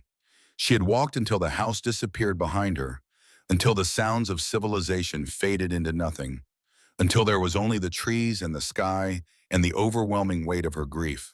And then she had done the only thing that made sense. She had sat down beneath an ancient oak, closed her eyes, and listened for her father's voice in the rhythm of the forest. 3 days she stayed there. 3 days without food, without shelter, without human contact of any kind. The search parties that her mother sent out passed within meters of her position and never saw her. The dogs that were brought in to track her scent circled the area in confusion and found nothing. When Elena finally emerged from the forest, walking into her mother's arms as if returning from a brief stroll, something in her had changed. Her eyes, which had been brown like her mother's, had shifted to a pale gray that no one could explain. Her movements, which had been the normal, clumsy movements of adolescence, had become fluid and precise. And her voice, when she finally spoke, carried a calmness that was almost unsettling in a child who had just lost her father. I found him, she told her mother. He is in the forest. He is everywhere. Her mother had taken her to doctors, to psychologists, to specialists who analyzed her behavior and found nothing wrong. Just grief, they said. Children process loss in different ways. She will be fine with time. They were right and they were wrong. Elena was fine, but she was also something else now, something that her father had begun to create and that her grief had finished. She was the forest's daughter, and the forest would always protect its own. The memory faded as Elena became aware of movement in the clearing below her position. She was perched in the branches of an enormous pine tree, 40 feet above the ground, her body pressed against the trunk in a position that would have been agonizing for anyone who had not spent 24 years training for exactly this kind of sustained concealment. From here, she could see the creek bed where Stone was kneeling, his body language radiating despair and exhaustion. She had been watching him for hours, had watched him search the same ground over and over, each time with less hope and more desperation. Had watched the legendary Sergeant Major Garrett Stone, author of The Hunter's Art, master of the Crucible, reduced to a man on his knees, begging an empty forest for answers. Part of her felt pity for him. He had been her father's finest student, after all, the one Thomas Cross had believed in most strongly, the one he had hoped would carry forward the deeper teachings along with the practical techniques. It was not Stone's fault that he had been unable to grasp what her father was trying to show him. Some lessons could not be taught. They had to be experienced. Another part of her felt the satisfaction of a mission approaching completion. She had come here to teach Stone the lesson her father had failed to teach, to show him that his techniques, for all their sophistication, were built on an incomplete foundation, to break down his certainty so that something better could be built in its place. That part of her was almost ready to reveal herself, almost ready to step out of the shadows and confront the man who had built an empire on half of her father's wisdom. But not yet. There was one more piece that needed to fall into place. Elena shifted her position slightly, settling in for what might be several more hours of waiting. The forest supported her weight without complaint, cradling her in branches that seemed almost designed for concealment. She breathed in the scent of pine and earth and the distant promise of rain. And she waited. She was very good at waiting. General James Hartwell's helicopter touched down at the Crucible landing pad at 1400 hours on the 5th day of the exercise. He had received regular briefings throughout the week, of course. As the senior commander with oversight responsibility for the Special Operations training community, he was entitled to know how major exercises were progressing. But the briefings had been clinical, factual, devoid of the emotional undercurrents that were now threatening to tear the exercise apart. It was not until Delgado's encrypted message arrived that morning, with its careful phrasing and obvious concern, that Hartwell realized the situation had progressed beyond normal parameters. The message had been simple. Sergeant Major Stone has been in the field for over 60 hours pursuing the Special's Cross. He is not responding to communications and is exhibiting signs of psychological distress. Request your immediate presence to assess the situation and provide guidance. Hartwell had read this message 3 times, then ordered his helicopter prepared for immediate departure. Now, stepping onto the packed earth of the landing pad, he was struck by the tension that hung over the compound like a physical weight. The instructors who greeted him were professional and respectful, but their eyes carried a wariness that suggested the situation was even worse than Delgado's message had implied. Delgado met him at the door to the Tactical Operations Center, his face drawn with fatigue and worry. "General, thank you for coming. I apologize for the irregular request, but I did not know what else to do." Hartwell waved away the apology. "Brief me. Everything." The briefing took 30 minutes and covered every detail of the exercise, from the initial deployment through the current status of the remaining evaders. The tactical situation was under control, Delgado reported. The tracking teams were performing well. The captured evaders were being processed and debriefed. Everything was proceeding according to protocol. Everything except Elena Cross and Garrett Stone. "The sergeant major went into the forest approximately 64 hours ago," Delgado said, pointing to a map showing Stone's last known position. "He has not responded to radio contact in over 12 hours. We have maintained a distant surveillance on his position when possible, and he appears to be physically unharmed, but increasingly erratic. He has visited the same location, the creek bed where Cross's transponder was last active, at least 7 times. And Cross? No contact, sir. No sign. No indication that she even exists." Delgado's voice dropped slightly. "General, I have been doing this work for a long time. I have never seen anything like this. One evader with apparently no special training has completely defeated our entire tracking apparatus. And in the process, she has broken something in the sergeant major that I do not know how to fix." Hartwell was silent for a long moment, studying the map, processing the information, considering how much to reveal. The secret he had kept for nearly 30 years was pressing against his lips, demanding to be spoken. But secrets kept for that long developed a weight of their own, a momentum that resisted any attempt at disclosure. He thought of his brother Thomas, dead now for almost 25 years. Thought of the niece he had watched from a distance, never acknowledging the connection, never interfering with the path she had chosen for herself. Thought of the program Thomas had created and the single successful candidate it had produced. And he thought of Garrett Stone, the finest student Thomas had ever trained, now crawling through the forest in search of a ghost he would never find. Some things could not remain secret forever. Master Sergeant Delgado, Hartwell said quietly, clear the room. What I am about to tell you is classified at a level that most people do not know exists. And then I need you to take me to Sergeant Major Stone. Delgado's eyes widened, but he did not question the order.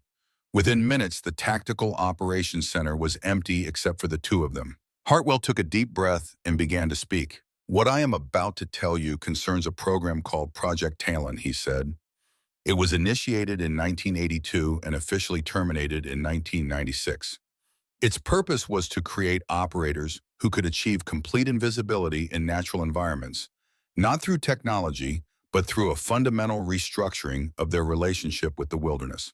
The program was led by my younger brother, Colonel Thomas Cross. Delgado's face went pale. Your brother, sir? Hartwell nodded. Thomas was a genius at what he did. You have heard the stories about the ghost of the Darien. They are all true, and they do not capture half of what he was capable of. He could move through any environment on Earth without leaving a trace. Not just difficult to track, literally untraceable. And he believed that this ability could be taught. He paused, gathering himself for the next part of the story. Project Talon took candidates who showed exceptional aptitude and subjected them to years of training that went far beyond anything in conventional programs. Most of them washed out. Some suffered psychological damage that ended their careers. The program was considered a failure and was shut down after Thomas died in 1995. But it produced one successful candidate, Delgado said slowly. Specialist Cross. Hartwell met his eyes steadily. Elena Cross is not just a successful candidate. She is Thomas's daughter.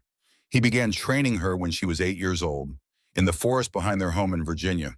And after he died, she continued the training on her own for another 24 years. She is the living embodiment of everything Thomas was trying to create. And she has come here to this place where his finest student built an empire on half of his teachings to finish what he started. Delgado was silent for a long moment, processing the implications. Why now, sir? Why after all this time?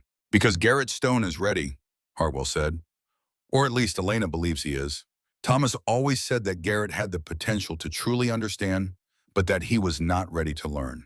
He was too focused on technique, on mastery, on being the best. He had not learned humility.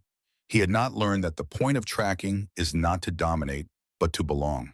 And Elena thinks she can teach him that? I think Elena intends to break him so completely that he has no choice but to rebuild himself from the ground up. And I think she may be the only person in the world who can do it. Hartwell turned toward the door, his face set with determination. Take me to him, he said.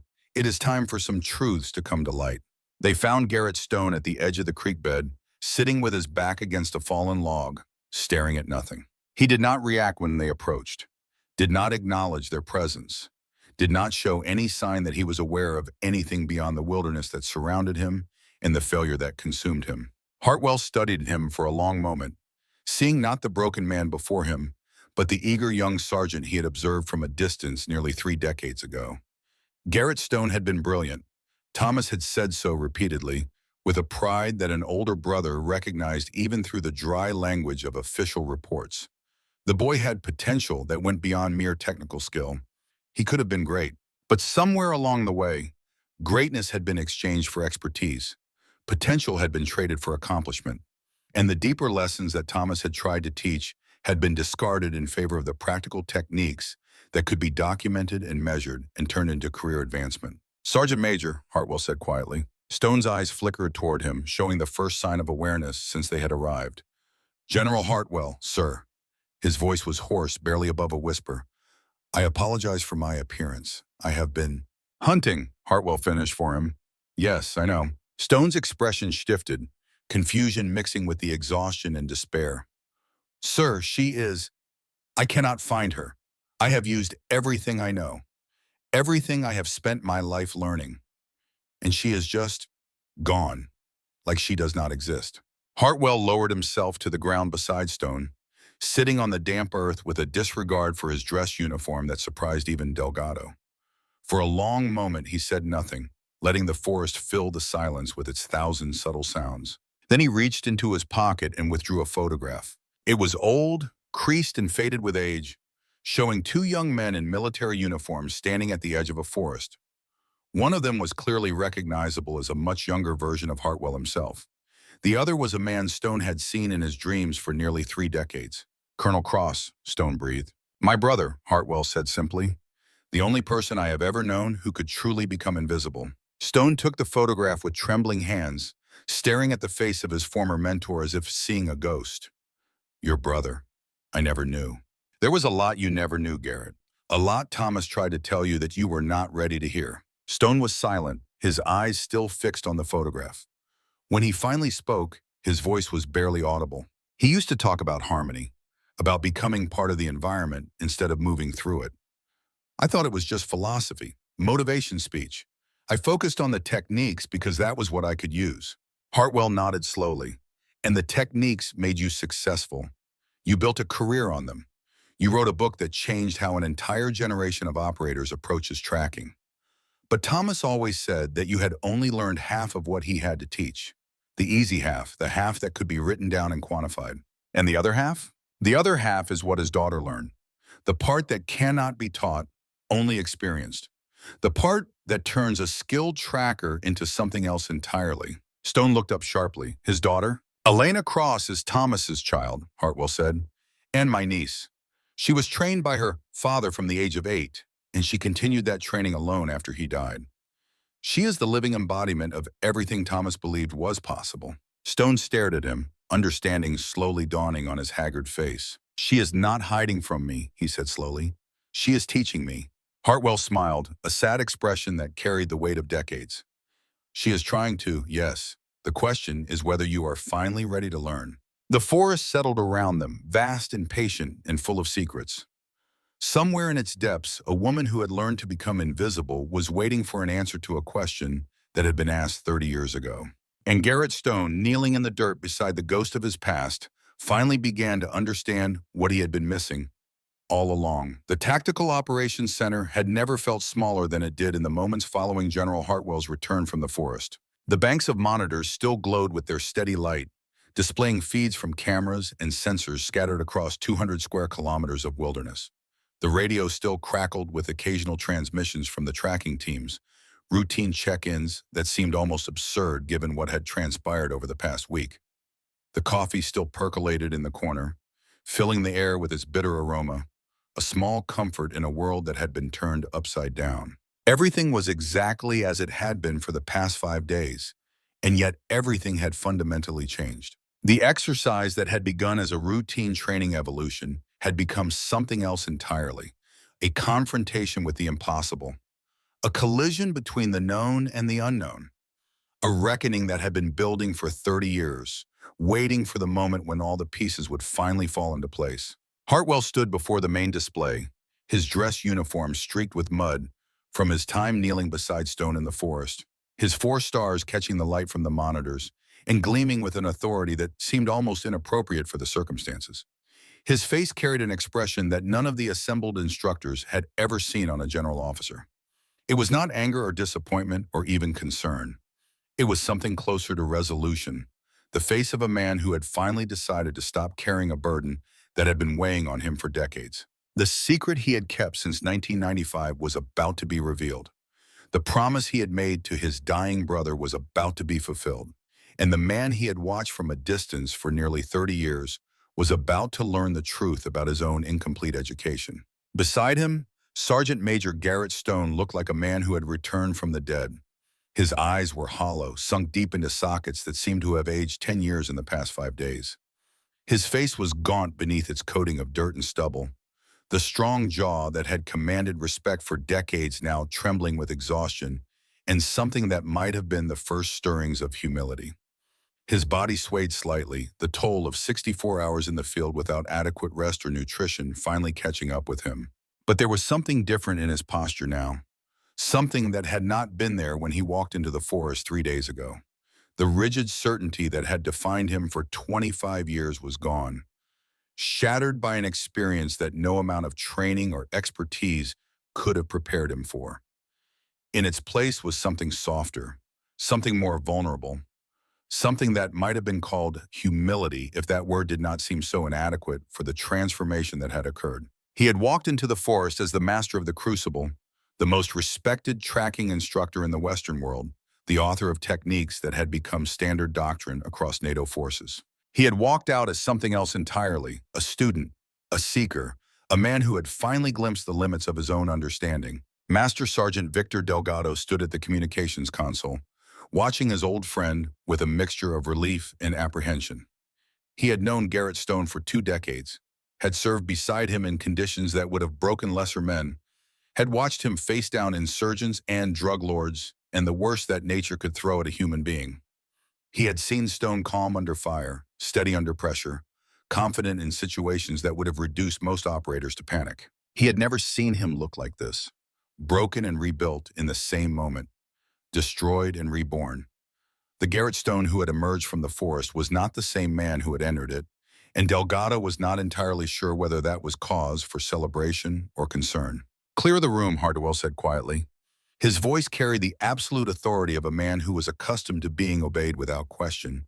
But there was something else beneath that authority now, something that acknowledged the weight of what he was about to do. Everyone except Master Sergeant Delgado and Sergeant Major Stone.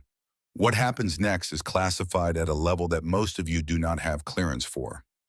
What happens next changes everything. The instructors exchanged uncertain glances, but complied without argument. They were professionals, trained to follow orders even when those orders made no sense. And nothing about this situation made sense anymore. Within minutes, the operations center was empty except for the 3 men and the soft hum of electronic equipment. The silence that followed was heavy, pregnant with the weight of revelations to come. Outside, the first hints of dawn were beginning to lighten the eastern sky. But inside the tent, time seemed to have stopped entirely. Hartwell moved to the primary terminal and began entering a series of access codes. His fingers moved with the deliberate precision of someone who had memorized these sequences long ago, but had hoped never to use them. Each keystroke was a step toward a truth that had been buried for nearly 4 decades. A secret that had cost lives and changed histories and shaped the destiny of a nation's most sensitive intelligence operations. "What I am about to show you," he said without looking up from the keyboard, "is the complete file on Project Talon." His voice was quiet but carried clearly in the stillness of the operations center. "It contains information that has been classified at the highest levels of government for nearly 4 decades. Information about a program that officially does not exist, a methodology that officially was never developed, and an operator who officially is nothing more than an administrative specialist assigned to a signals intelligence unit." He paused, his fingers hovering over the keyboard. "This information has been seen by fewer than 50 people in the entire United States government. 3 presidents, a handful of intelligence directors, selected members of the congressional oversight committees who have been sworn to secrecy under penalty of treason. What you are about to learn does not leave this room. Not ever. Not under any circumstances." Stone and Delgado nodded, their silence an acknowledgement of the gravity of what they were about to witness. Hartwell resumed his typing. The screen flickered as layer after layer of security was bypassed. Red warning messages appeared and were dismissed with additional codes that seemed to come from a different era of classification protocols. Authentication challenges were met with responses that Delgado had never seen in all his years of handling classified material. Each layer peeled away to reveal another, a digital onion of secrecy that went deeper than anything either of them had imagined. And then, finally, the file opened. The screen shifted to a deep crimson background, the color of dried blood, the color that the intelligence community reserved for materials so sensitive that even acknowledging its existence was a potential security breach. A warning banner appeared at the top of the screen. Talon classification, eyes only. Distribution restricted to presidential authorization. White text began to populate the display, each word appearing with a weight that seemed to press down on the room like a physical force.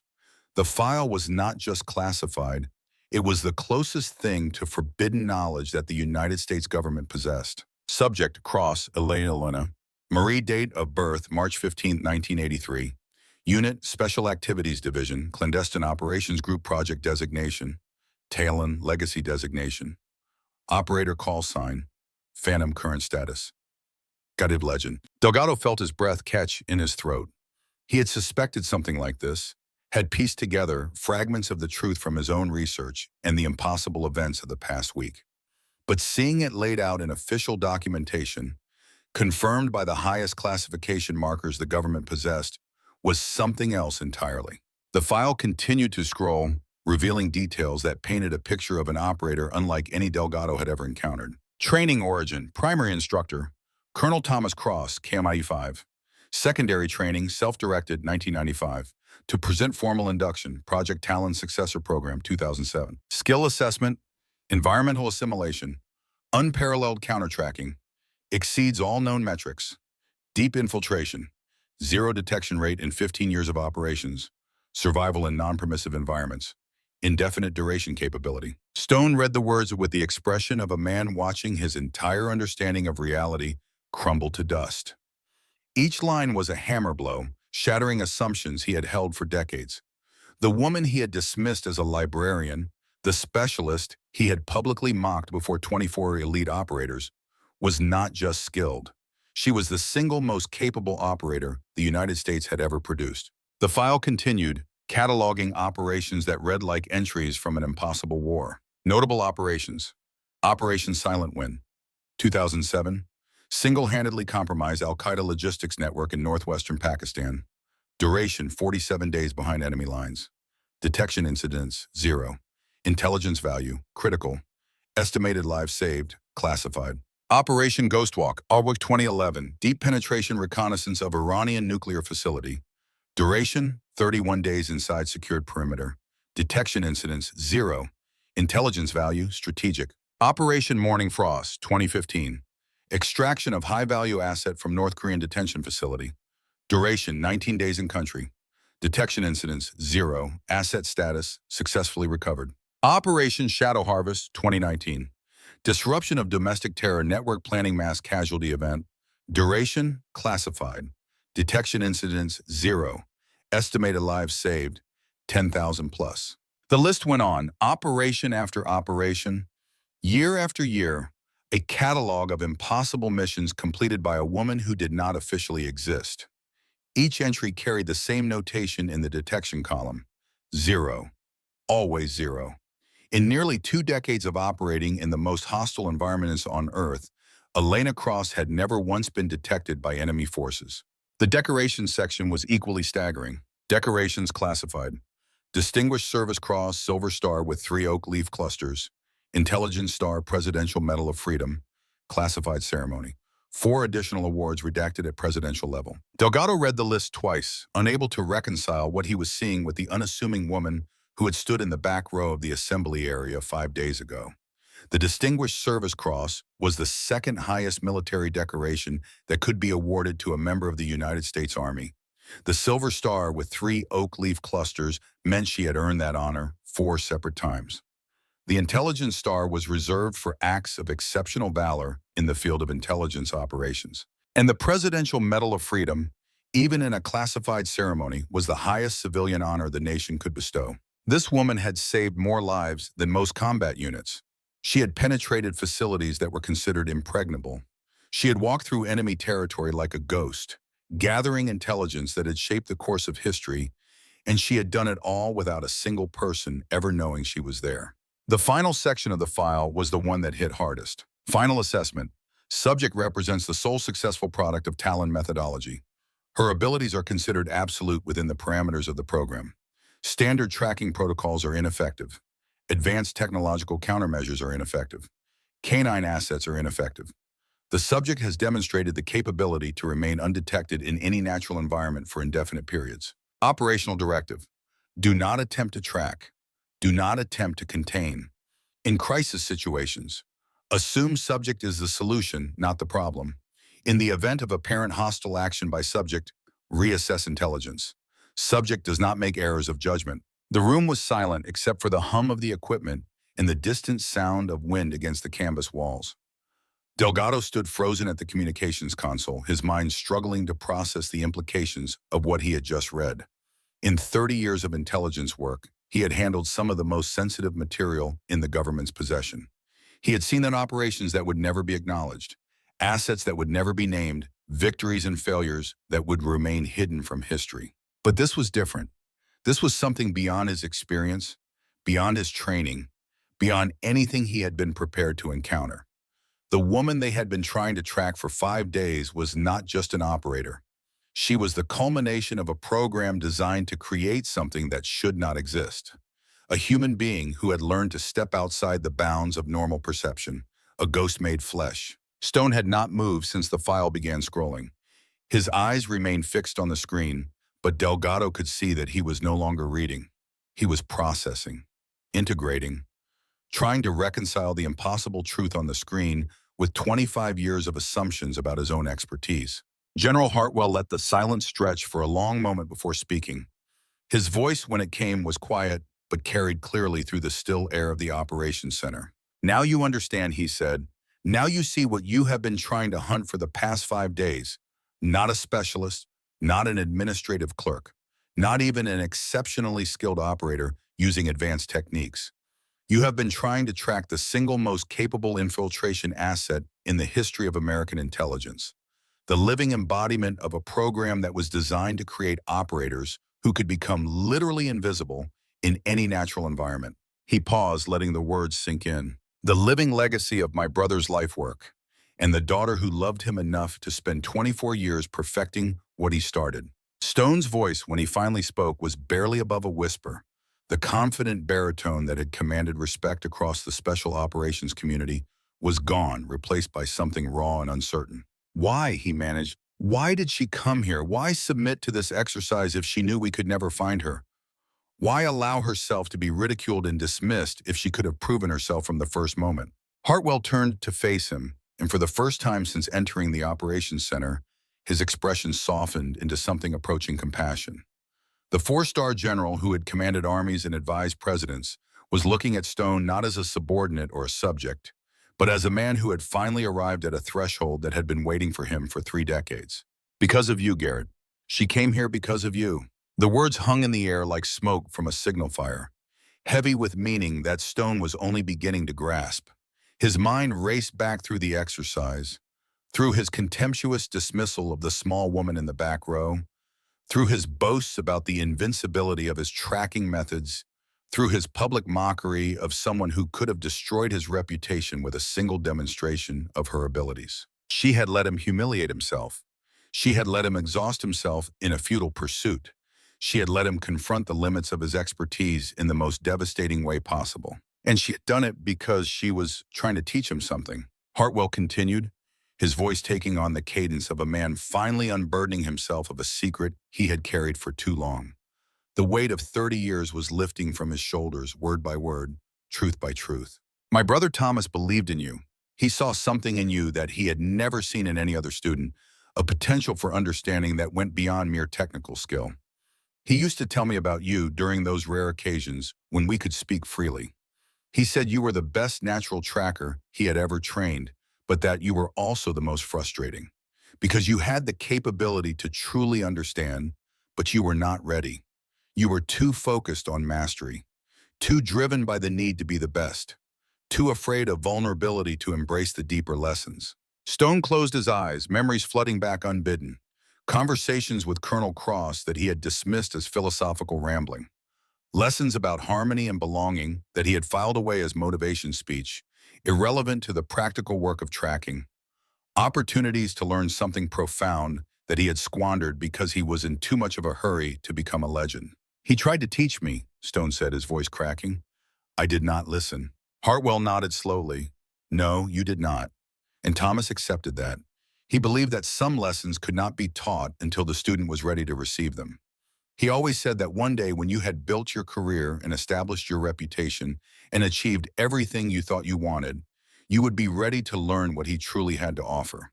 "But he died," Stone said, "before he could finish what he started." "Yes," Hartwell agreed, "he died. But before he went on that final mission, he made me promise something. He said that if there ever came a time when you were ready, when you had been humbled enough to truly learn, I should make sure you had the opportunity. He said Elena would know when that time came. He said she would find a way. Stone opened his eyes, staring at the general with dawning comprehension. She volunteered for this exercise. She chose to come here. This was not random assignment. No, Hartwell shook his head slowly. Elena does not do anything randomly. She has been watching your career for years, Garrett. Watching you build your legend on the foundation of half her father's teachings. Watching you train generations of operators in techniques that work. But that missed the essential point. She has been waiting for the moment when you would be ready to receive the rest of the lesson. And she decided that moment was now? I believe so. Hartwell's gaze shifted to the window, to the forest beyond, to the darkness where his niece was waiting. She came here to break you, Garrett. Not out of cruelty, out of love. The love her father had for his finest student, passed down to his daughter along with everything else he taught her. She came here to shatter your certainty so that something better could be built in its place. Stone stood in silence, processing the enormity of what he was hearing. His entire career, everything he had built, everything he had achieved, was founded on an incomplete understanding. He had taken Thomas Cross's techniques and turned them into a system, a methodology, a brand. He had written books and trained operators and built a reputation as the greatest tracker of his generation. And all of it, every bit of it, was only half the story. The door to the operations center opened, and Senior Chief Marcus Cole stepped inside. He had cleaned up since his capture that morning, his uniform fresh, his face shaved, his bearing restored to the quiet confidence that defined the best special operators. But there was something different about him now, a quality in his eyes that suggested he had seen something during his time in the forest that had changed him in ways that would take years to fully understand. In his hand, he carried a small scrap of fabric. "General Hartwell, Sergeant Major," he said, his voice steady. "I was told to deliver this directly." He handed the fabric to Stone, who took it with trembling fingers. The handwriting was neat, feminine, each letter formed with careful precision. The message was the same one Cole had shown to Kowalski during his debrief, but seeing it now, in the context of everything Stone had just learned, it carried a weight that was almost overwhelming. "Tell Stone to look up, not down." Stone stared at the words, his mind racing back through decades of memories. His training with Colonel Cross. The endless hours spent learning to read sign on the ground, to track footprints in broken branches and disturbed vegetation. The obsessive focus on what was beneath his feet, on the evidence left behind by bodies moving through space. He had spent his entire career looking down, looking at the ground, looking for the traces that people left behind. He had never thought to look up. The realization hit him like a physical blow. All those times she had evaded his tracking teams. All those reports of glimpsed movement that vanished when examined directly. All those empty clearings where the dogs could not find a scent. She had not been hiding on the ground.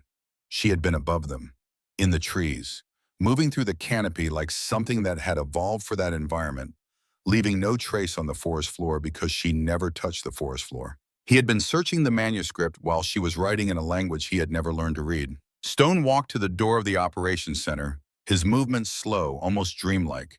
He pushed through the canvas flap and stepped out into the night.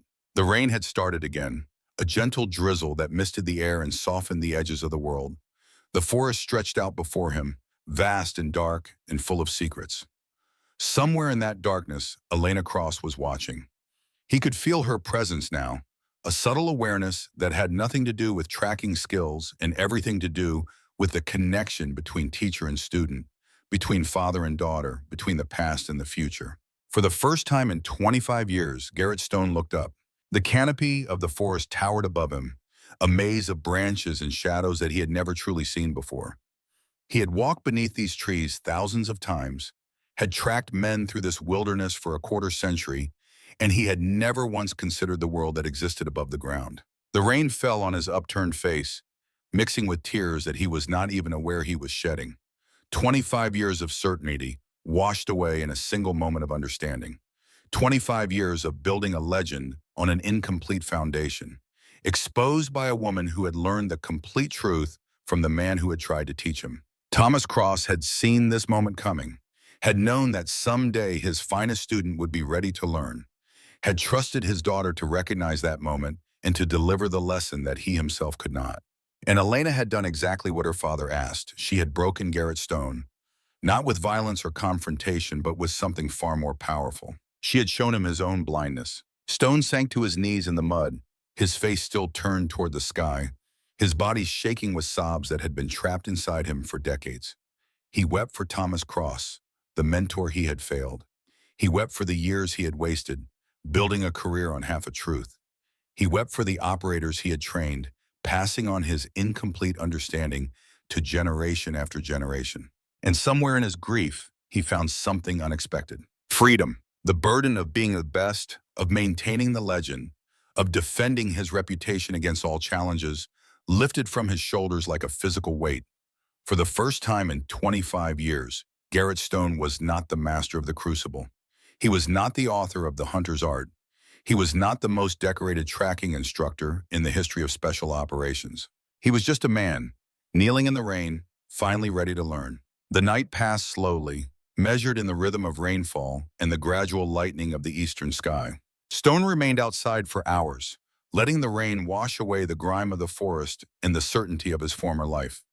Hartwell and Delgado watched from the doorway of the operations center, unwilling to interrupt whatever process was occurring, understanding instinctively that this was something Stone needed to experience alone. At some point before dawn, the rain stopped. The clouds began to break apart, revealing patches of star-studded sky that gradually brightened toward morning. The forest, which had seemed so threatening during the long nights of the exercise, took on a different quality in the pre-dawn stillness. It was not menacing. It was patient. It was waiting.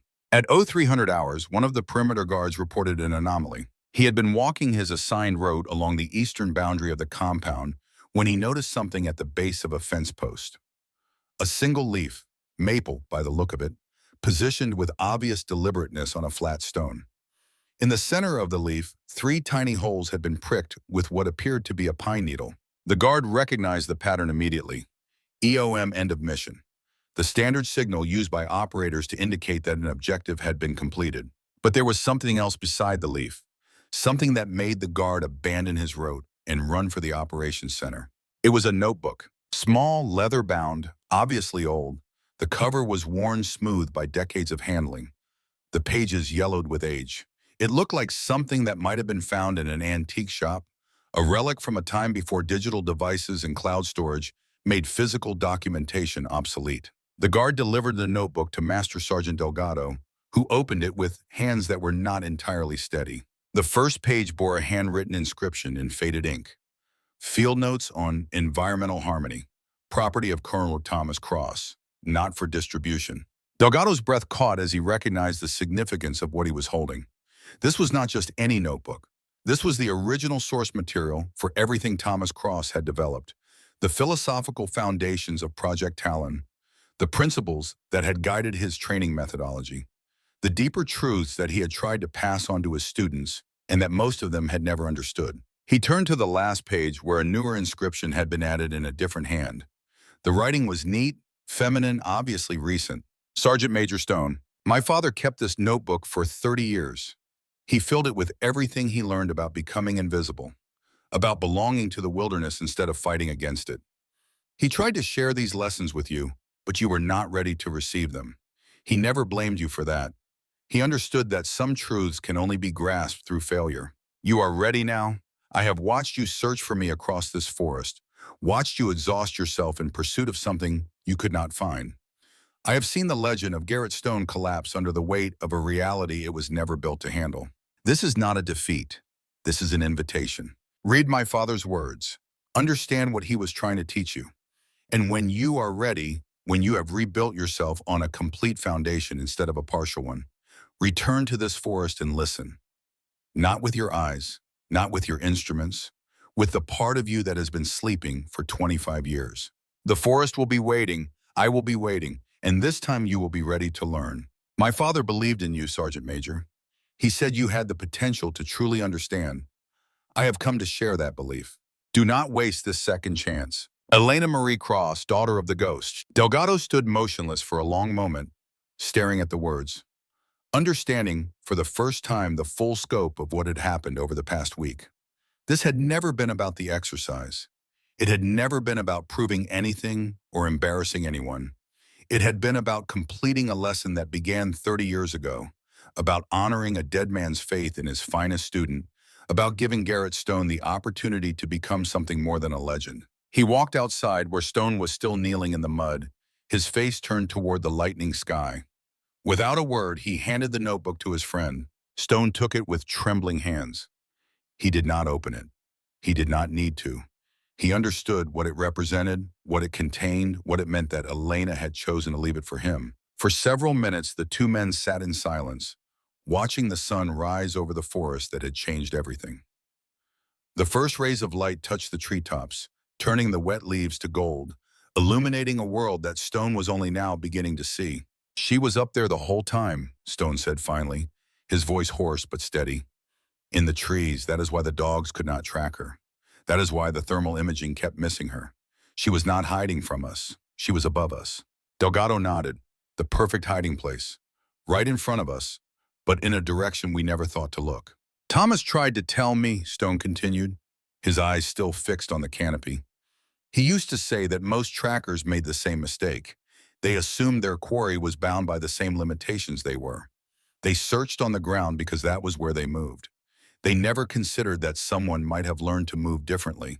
And Elena learned," Delgado said. "She learned to move through the trees the way her father learned to move through everything else, as part of the environment, not separate from it." Stone was silent for a long moment. When he spoke again, his voice carried a weight that Delgado had never heard before. "I spent 25 years building a system based on half of what Thomas taught me. I trained hundreds of operators using techniques that work, but that missed the essential point." He paused, his hands tightening on the leather cover of the notebook. "I have to tear it all down. I have to start over. I have to learn what I should have learned 3 decades ago." Delgado considered his words carefully before responding. "That is a big undertaking. Garrett, you have built something significant here. The Crucible has trained some of the best operators in the world." "Yes," Stone agreed, "but it has also taught them to look in the wrong direction. It has taught them that tracking is about dominance, about mastery, about being better than the person you are pursuing. It has not taught them that the greatest tracker is not the one who finds the most, but the one who understands the most." He opened the notebook to a random page, his eyes scanning the faded handwriting. The text was dense, philosophical, unlike anything in the practical manuals that Stone himself had written. "The forest does not hide its secrets from the worthy," one passage read. "It reveals its secrets to those who approach with humility. The tracker who demands the truth will be shown lies. The tracker who asks will be shown everything." Stone closed the notebook and looked up at the canopy, at the world that had been waiting above him all along. "I am going to rebuild this entire program," he said quietly, "from the ground up, or rather, from the trees down." He paused, a faint smile touching his haggard face for the first time in days. That is what Thomas would have wanted. That is what Elena came here to make possible. Delgado nodded slowly. "You will have help, whatever you need." Stone turned to look at his friend, and Delgado was struck by the change in his eyes. The rigid certainty that had defined Garrett Stone for 2 decades was gone, replaced by something more open, more searching, more humble.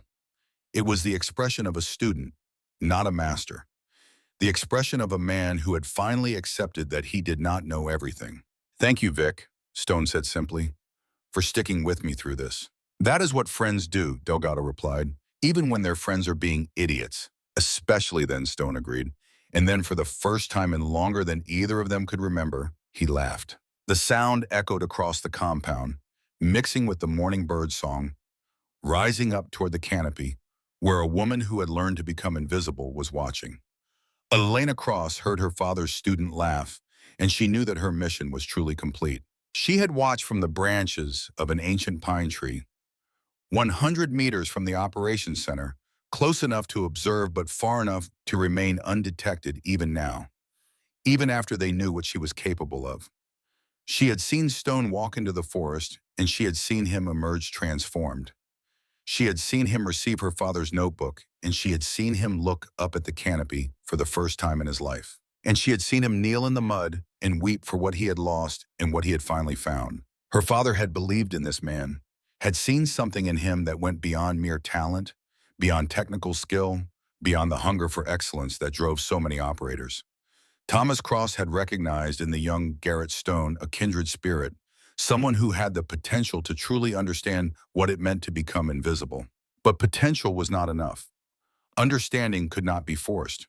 Some lessons had to be experienced, not taught. Some truths could only be grasped through failure. Elena had learned this lesson herself in the months and years after her father's death. She had tried to perfect his techniques through study and analysis, through the careful documentation of principles and methods. And she had failed. Again and again she had failed. The forest did not reveal its secrets to those who demanded them. It revealed its secrets to those who asked with humility. It was only when she stopped trying to master the wilderness and started trying to belong to it that the true understanding came. Only when she accepted that she was not separate from the environment, but part of it, not observer but observed, not hunter, but element of a vast and ancient system. That understanding had taken her 24 years to achieve. And now, watching from her perch in the pine tree as dawn painted the sky in shades of gold and rose, she hoped that Garrett Stone would need less time. He had something she had not possessed at the beginning of her journey. He had her father's notebook, filled with insights that Thomas Cross had accumulated over a lifetime of practice. He had the humility that came from total defeat, and he had something else, something that Elena herself had provided. He had proof that true invisibility was possible, not through technology or technique alone, but through a fundamental transformation of the relationship between operator and environment. The lesson had been delivered. The student was finally ready to learn. And somewhere in whatever place the dead go to watch over those they loved, Colonel Thomas Cross was smiling. His faith in Garrett Stone had not been misplaced. It had simply needed 30 years to be proven right. Elena watched for a few more minutes as Stone and Delgado talked in the growing light of morning. She could not hear their words, but she did not need to. She could see the change in Stone's body language, the openness that had replaced his rigid certainty, the curiosity that had replaced his arrogant confidence. He would struggle in the months ahead. The transition from master to student was never easy, especially for a man who had built his entire identity around his expertise. There would be moments of doubt, moments of frustration, moments when the old certainties would try to reassert themselves. But he would not fail. Elena was certain of that now. The breaking had been complete, and the rebuilding would be genuine. She shifted her weight slightly, preparing to descend from her perch and disappear into the wilderness that had been her true home for 2 decades. Her mission here was complete. There were other operations waiting, other impossibilities to accomplish, other services to render to a nation that would never know her name. But before she left, she allowed herself one final moment of connection. She looked down at the man who had been her father's finest student, the man who was now beginning a journey that would transform not just himself, but the entire doctrine of tracking and evasion for generations to come. "Goodbye, Sergeant Major," she whispered into the morning air. "Welcome to the beginning." Then, like the phantom she had become, she slipped away through the trees. She left no trace. She made no sound. She simply ceased to be present, dissolved back into the wilderness that had shaped her and sustained her and taught her everything she knew. The forest accepted her return without comment. The birds continued their morning songs. The wind continued its gentle movement through the branches. The world continued to turn. And far below, unaware that he had been watched, Garrett Stone opened his mentor's notebook and began to read. The lesson was just beginning, but for the first time in 30 years, the student was truly ready to learn. The morning sun cast long shadows across the assembly area of Fort Bragg's Area J, painting the red clay earth in shades of gold and amber that made even this harsh training ground look almost beautiful. General James Hartwell stood at the edge of the forest, his dress uniform still streaked with mud from the previous night, his 4 stars gleaming in the early light. Beside him, Sergeant Major Garrett Stone stood in a posture that would have been unrecognizable to anyone who had known him a week ago. The rigid certainty was gone. The commanding presence that had intimidated generations of operators had softened into something more human, more vulnerable, more real. Behind them, Master Sergeant Victor Delgado and a handful of senior instructors watched in respectful silence. They did not fully understand what had happened over the past 5 days, but they understood enough to know that they were witnessing something historic, something that would be talked about in the special operations community for decades to come. Hartwell raised his right hand slowly, bringing it to his brow in a salute that was directed not at any person present, but at the vast wilderness that stretched out before them. The forest stood silent and impassive, its secrets hidden beneath a canopy that had witnessed countless exercises, countless failures, countless lessons learned the hard way. But this salute was not for the forest. It was for the woman who had made the forest her home, the woman who had demonstrated capabilities that redefined what anyone thought was possible, the woman who had broken the best tracker in the world not with violence or confrontation, but with the simple, devastating truth of her own existence. Stone watched the general's salute and felt something shift inside his chest. 25 years of building walls, of constructing an identity around expertise and certainty, of believing that he had nothing left to learn. All of it crumbling away, leaving behind something raw and new and terrifyingly vulnerable. He raised his own hand, joining Hartwell's salute. They stood there for a long moment, two soldiers paying tribute to a warrior they could not see, honoring a legacy that most of the world would never know existed. The wind moved through the trees, carrying with it the scent of pine and earth and the distant promise of rain. Somewhere in that vast green expanse, Elena Cross was watching. Stone was certain of it. She was always watching. "At ease," Hartwell said finally, lowering his hand. His voice was quiet, almost reverent. "The exercise is officially concluded. All personnel are to return to their regular assignments with commendations noted in their permanent records. What happened here over the past week is classified at the highest levels. You will not speak of it. You will not write about it. You will not acknowledge that it occurred." The instructors nodded, understanding the weight of what they were being asked to carry. Secrets were common in their world, but this secret was different. This secret felt like something sacred. Hartwell turned to Stone, his expression softening into something that might have been called affection. "You have work to do, Sergeant Major. A lot of work, but I believe you are finally ready to do it." Stone nodded slowly. "Yes, sir, I believe I am." Hartwell placed a hand on Stone's shoulder, a gesture of connection that bridged the gap between General and Sergeant Major, between commander and subordinate, between the brother of a dead legend and the student that legend had never stopped believing in. "Thomas would be proud of you, Garrett, not for what you have accomplished, but for what you are about to become." The words hit Stone like a physical blow, releasing emotions he had kept locked away for 3 decades. He did not cry. He had done enough of that in the forest, but he felt the truth of Hartwell's words settle into his bones, becoming part of him, changing him in ways that would take years to fully understand. "Thank you, sir," he managed, "for everything." Hartwell smiled, a rare expression that transformed his weathered face. "Do not thank me, Sergeant Major. Thank my niece. She is the one who believed you were worth saving." Then the general turned and walked toward the helicopter that would carry him back to Washington, back to the world of policy and politics and decisions that shape nations. He did not look back. He did not need to. His part in this story was finished. But for Garrett Stone, the story was just beginning. 2 weeks passed before Stone felt ready to seek out Elena Cross. He spent those weeks in a state of profound transformation, reading and rereading his mentor's notebook, letting the words sink into his consciousness in ways that his younger self had never allowed. The notebook was filled with observations and insights that went far beyond anything Stone had learned during his formal training. It was a philosophical treatise disguised as field notes, a meditation on the relationship between human beings and the natural world that challenged everything Stone thought he knew. "The forest does not judge," one passage read. "It does not care if you are skilled or unskilled, strong or weak, worthy or unworthy. It simply is. And in that being, in that pure existence without judgment, lies the secret of true concealment. You cannot hide from something that is not looking for you. You can only become part of something that has no concept of other." Stone read those words a dozen times before he began to understand them.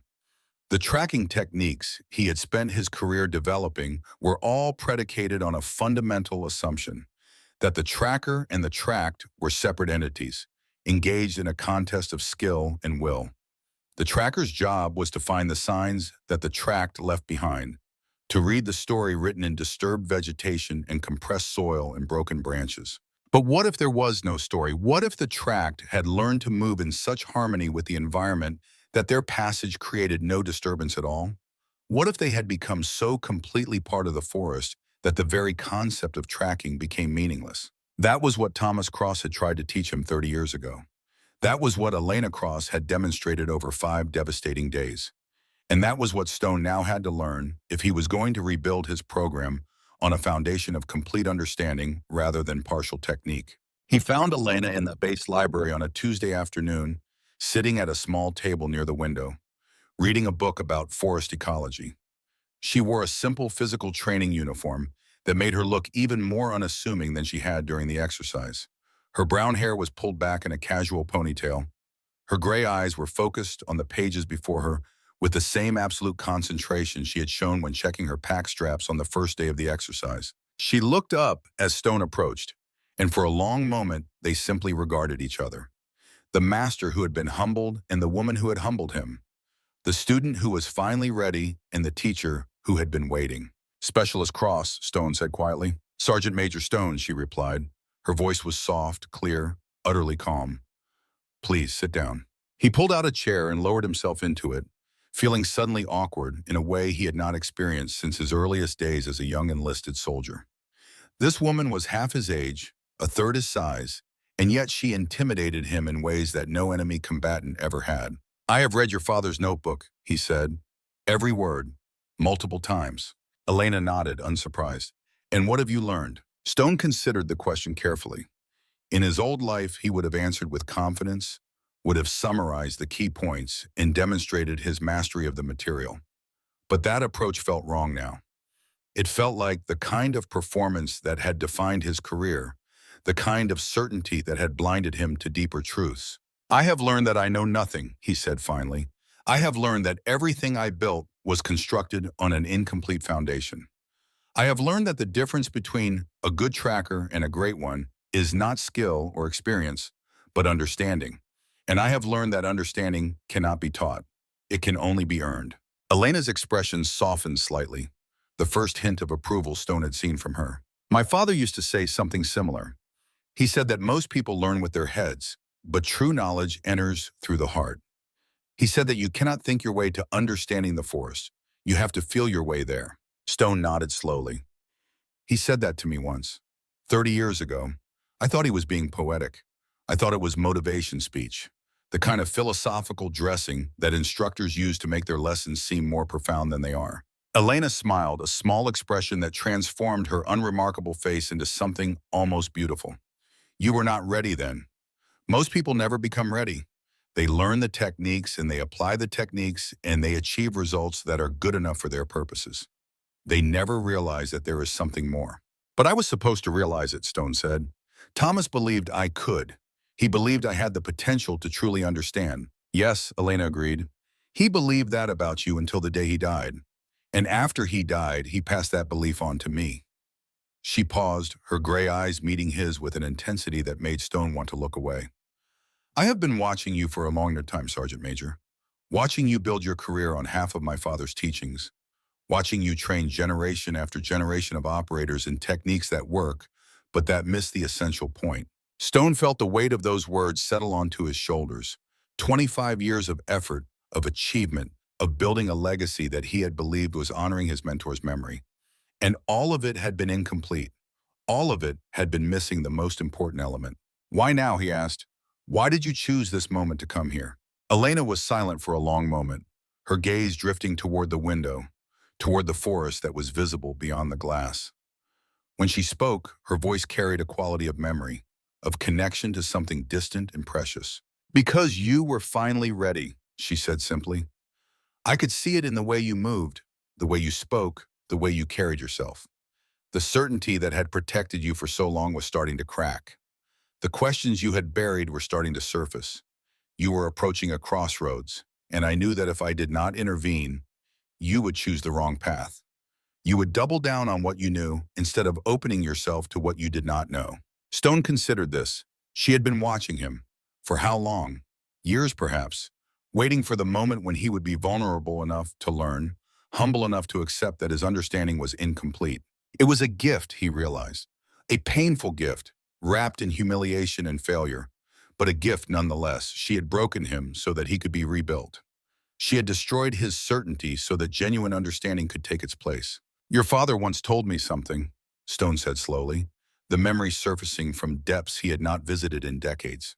"He said that the forest is not your enemy. He said it is a system, vast and complex, and that you can either work against that system or learn to work with it." Elena nodded. That was one of his fundamental teachings. The adversarial approach to tracking, the idea that you are competing against the environment and the person you are pursuing, is effective but limited. It will allow you to find most targets most of the time, but it will never allow you to find someone who has learned to become part of the environment itself. Because you cannot track something that is not separate from its surroundings, Stone said, the understanding crystallizing as he spoke. Exactly. You taught your students to look at the ground, to find the things that did not belong. Elena leaned forward slightly, her gray eyes intense. But I learned to see the place itself, the ground, the trees, the water, the wind. They are not obstacles. They are not backgrounds against which tracks can be found. They are allies. They have a language. And if you are quiet enough, you can hear them. If you are humble enough, they will hide you. Stone sat in silence, letting her words wash over him. This was what Thomas had tried to teach him. This was what he had dismissed as philosophy, as abstraction, as impractical mysticism that had no place in the serious business of tactical tracking. He had been wrong. Catastrophically, fundamentally wrong. I wasted 25 years, he said quietly. Elena shook her head. No, you built something valuable. Your techniques work. Your training produces effective operators. You have saved lives, prevented attacks, achieved objectives that mattered. None of that was wasted. But it was incomplete. Yes, she agreed, it was incomplete. And now you have the opportunity to complete it. Stone looked at her, this small woman who had single-handedly defeated his entire apparatus, who had demonstrated capabilities that redefined what he thought was possible, who had inherited her father's gift and refined it into something extraordinary. Will you help me? He asked. Will you teach me what I need to know? Elena was silent for a long moment. Her expression was unreadable, her gray eyes distant, as if she was consulting with someone who was not present. I cannot stay, she said finally. There are other obligations, other missions, other services that require someone with my particular capabilities. She paused. But I can give you something that might help. She reached into her pocket and withdrew a small object that Stone did not recognize at first. It was a photograph, old and worn, creased from years of handling. She placed it on the table between them. Stone picked it up and felt his breath catch in his throat. The photograph showed two men standing at the edge of a forest, their arms around each other's shoulders. One was a young Garrett Stone, 30 years old, his face unlined, his eyes bright with the eager confidence of a rising star.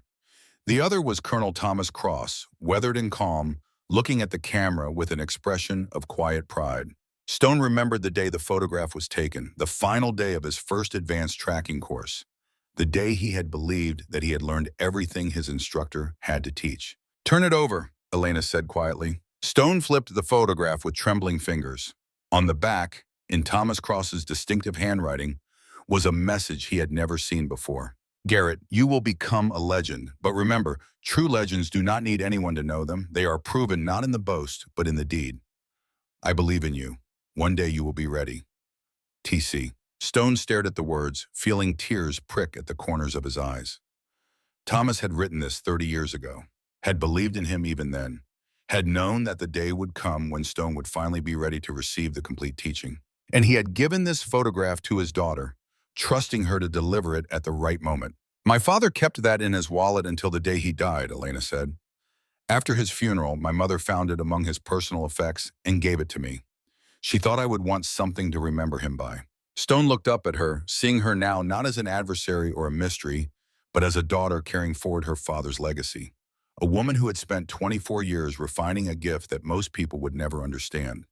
A ghost who moved through the world in service to her country, unrecognized and unacknowledged, asking nothing in return. He was my father, Elena continued, her voice carrying an edge of emotion that Stone had not heard before. But he was also your teacher. He believed in both of us. He trusted both of us to carry forward what he started. She paused, meeting his eyes directly. Do not waste this second chance, Sergeant Major. My father gave his life for his country. The least we can do is honor what he tried to teach. Stone nodded slowly, clutching the photograph like a talisman. I will not waste it, he said. I promise you that. Elena stood, her movement fluid and economical, the motion of someone who had learned to conserve every ounce of energy. She looked down at him with an expression that might have been affection. Rebuild your program, she said. Teach them what you have learned, Not just the techniques, but the philosophy. Not just how to track, but how to understand. Create something worthy of my father's memory. I will, Stone said. I swear it. Elena smiled one final time. Then my work here is finished. She turned and walked toward the door of the library, her footsteps making no sound on the carpeted floor. At the threshold, she paused and looked back over her shoulder. Goodbye, Sergeant Major. Perhaps we will meet again someday, when you are ready for the next lesson.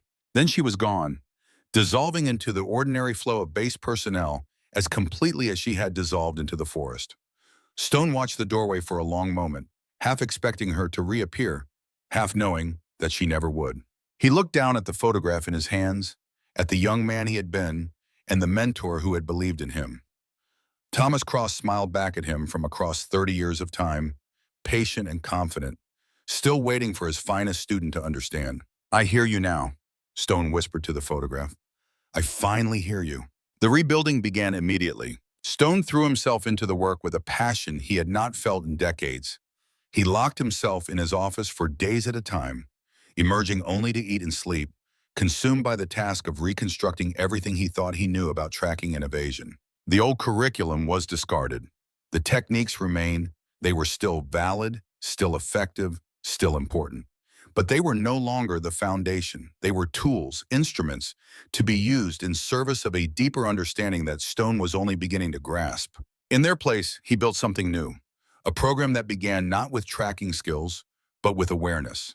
Not with techniques for finding sign, but with methods for understanding environment. Not with the question of how to track, but with the question of why tracking was possible in the first place. He called it the Phantom Doctrine. The name was Elena's, of course, a tribute to the woman who had demonstrated what true concealment looked like, who had broken him so completely that something better could be built from the pieces. Stone knew that most of the operators who passed through his program would never achieve what she had achieved. That level of mastery required a lifetime of dedication and a gift that could not be taught. But they could learn the principles. They could understand the philosophy. They could approach the wilderness not as an adversary, but as a system to be harmonized with. And in doing so, they would become better operators than any pure technique could make them. The first class began 6 months after Elena's departure. Stone stood before 20 elite operators, Green Berets and SEALs and Raiders and Delta, the same mix of talent and ego that had always populated the Crucible. But his opening speech was nothing like the intimidating sermon he had delivered for 25 years. I'm going to tell you a story, he began, his voice quiet and reflective. A story about a woman who walked into this forest and disappeared. A story about the best tracking team ever assembled, failing completely to find her. A story about humility and understanding and the limits of expertise. The operators shifted uncomfortably. They had heard rumors, of course. The legend of the Phantom had spread through the special operations community like wildfire, growing more elaborate with each telling. But they had expected the old Stone, the master of intimidation, the legend of the Crucible. What they got instead was a man who had learned what it meant to be humbled. Stone spent the first week of the course in a classroom, teaching philosophy instead of technique. He spoke about systems and harmony, about the difference between moving through an environment and moving with it, about the fatal arrogance of assuming that expertise was the same as understanding. Some of the operators were skeptical. They had come here to learn practical skills, not to attend a seminar on environmental philosophy. But Stone was patient. He had learned patience the hard way, kneeling in the mud while his certainty dissolved around him. By the second week, the skepticism had faded. The operators were beginning to understand that what Stone was teaching them was not a replacement for technique, but a foundation for it. The philosophy gave context to the skills. The understanding gave meaning to the methods. And when they finally entered the forest, everything was different. Master Sergeant Victor Delgado watched the transformation with something approaching awe. He had known Garrett Stone for 2 decades, had seen him at his best and his worst, had believed he understood everything there was to know about his old friend. He had been wrong. The Stone who emerged from the Phantom Doctrine program was not the same man who had entered the forest chasing a ghost. This Stone was quieter, more thoughtful, more willing to admit uncertainty. He asked questions instead of giving orders. He listened instead of lecturing. He treated the forest with a respect that bordered on reverence, and his students were better for it. The graduation rates improved. More importantly, the quality of the graduates improved. Operators who had passed through the Phantom Doctrine showed a level of environmental awareness that their predecessors had lacked. They moved differently, thought differently, approached their missions with a humility that made them more effective rather than less. The results spoke for themselves. Within 2 years, the Phantom Doctrine had become the model for tracking and evasion training across the special operations community. Stone's new manual, The Complete Tracker, A Philosophy of Harmony, replaced his old book as required reading in every special operations schoolhouse in the country. But Stone never forgot where the knowledge came from. In his office on the wall beside his certificate of completion from his own training 30 years ago, he hung 2 items. The first was the photograph Elena had given him, showing a young sergeant and his mentor at the edge of a forest. The second was a framed maple leaf with 3 small holes pricked in its center, the message Elena had left to signal the end of her mission. They were reminders of where he had been, of how far he had fallen, of how much further he still had to go. And every year on the anniversary of the exercise that had changed everything, Stone would walk to the edge of the forest alone, stand at the threshold between the ordered world and the wilderness, and speak a few words into the wind. "Thank you," he would say, "for breaking me, for rebuilding me, for believing I was worth saving." He never knew if Elena heard him. He never knew if she was even still alive, still operating in the shadows, still serving a country that would never know her name. Her file remained sealed, her existence officially denied, her contributions invisible to everyone except a handful of people who knew the truth. But Stone believed she was out there somewhere, moving through the world like a ghost, leaving no trace, accomplishing impossibilities that ordinary operators could not even imagine, carrying forward her father's legacy in ways that no official record would ever capture. And he believed that someday, somehow, their paths would cross again. Senior Chief Marcus Cole retired from the Navy in 2025 after a career that took him to every corner of the globe and earned him commendations that would never be declassified. But his greatest contribution was not measured in medals or mission reports. It was measured in the operators he trained after returning to Fort Bragg as an instructor, joining Stone's program, and helping to spread the Phantom Doctrine to a new generation. Cole never forgot this night in the forest when Elena Cross had stood 5 meters away from him, invisible in the darkness, leaving a flower on his pack as a message that only later he would understand. He never forgot the gray eyes that had met his in the moonlight, or the quiet voice that had explained who she was and what she was doing. She changed everything, he would tell his students, not with force or confrontation, but with demonstration. She showed us what was possible, and in doing so, she showed us how much we still had to learn. The students would nod, uncertain how much of the legend was real and how much was embellishment. But Cole knew he had been there. He had seen. And every time he walked through the forest, he looked up at the canopy and wondered if she was watching. The years passed as years do, carrying away the sharp edges of memory and leaving behind something smoother, more mythic. The story of the Phantom became a foundational legend in the special operations community, told and retold until the details became uncertain, but the essential truth remained clear. There had been a woman who could disappear, a ghost who had walked through the most sophisticated tracking apparatus ever assembled and emerged without leaving a single trace. A legend who had taught the masters that they were still students. The spot where Elena's transponder had last reported her position became known as Phantom's Drop, an unofficial landmark on training maps that every operator who passed through the Crucible learned to recognize. It was considered bad luck to camp there, though no one could say exactly why. The knot she had used to tie down her equipment became known as the Phantom Hitch, a technique that could be undone with a single touch, leaving no trace it had ever been there. Instructors taught it as standard procedure, never explaining where it came from. And the question that Stone asked every new class, the question that opened every iteration of the Phantom Doctrine, became famous throughout the community. Who is the most dangerous person in this room? The operators would look around, assessing each other, calculating threat levels based on size and reputation, and the hard look in their fellow students' eyes. And Stone would shake his head and tell them they were wrong. The most dangerous person is the one you do not notice, he would say. The one who blends so completely with the environment that your eyes pass over them without registering their presence. The one who has learned not just to hide, but to belong. That is the lesson of the Phantom.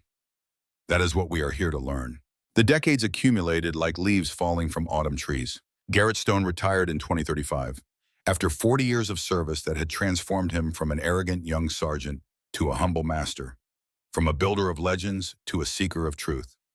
His retirement ceremony was attended by generals and admirals, by operators he had trained and instructors he had mentored, by an entire generation of warriors who had learned to see the forest as something more than an obstacle to be overcome. But Stone did not speak of his accomplishments in his farewell address. He spoke of his failures. He spoke of the woman who had broken him and the mentor who had believed in him. He spoke of the lesson that had taken 30 years to learn and the lifetime he had spent trying to pass it on. True strength does not need validation, he said, quoting words from his mentor's notebook that had become his personal creed. It is proven not in the boast but in the deed. It is forged in silence and demonstrated with calm, undeniable competence. That is the legacy of the Phantom.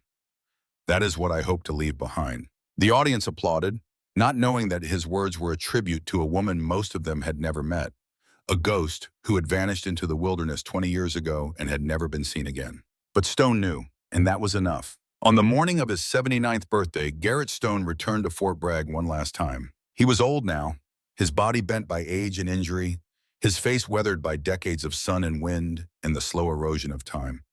He moved slowly, carefully, every step a reminder of the years he had lived and the missions he had survived.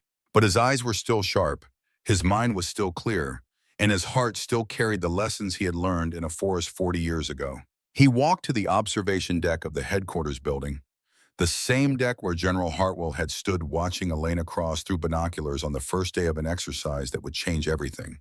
The general was gone now, passed away peacefully in his sleep 5 years ago, finally reunited with the brother he had mourned for so long. Stone stood at the railing and looked out over the assembly area, where a new class of operators was gathering for the start of their training. 24 elite soldiers, the best of the best, ready to be humbled and rebuilt by the Phantom doctrine that Stone had created from the ashes of his own certainty. The morning sun cast long shadows across the red clay earth. The forest stretched out beyond the compound, vast and mysterious and full of secrets. And somewhere in the back row of the assembled operators, barely visible among the granite-jawed men who surrounded her, a small figure stood with perfect stillness. Stone's breath caught in his throat. She was young, perhaps 25, with brown hair pulled back in a regulation bun. Her face was pleasant but unremarkable, the kind of face you might see behind a bank teller window or in the background of a family photograph. Her uniform bore the insignia of an administrative specialist, a clerk assigned to some obscure support unit. But her eyes were gray. Gray like morning fog over a still lake.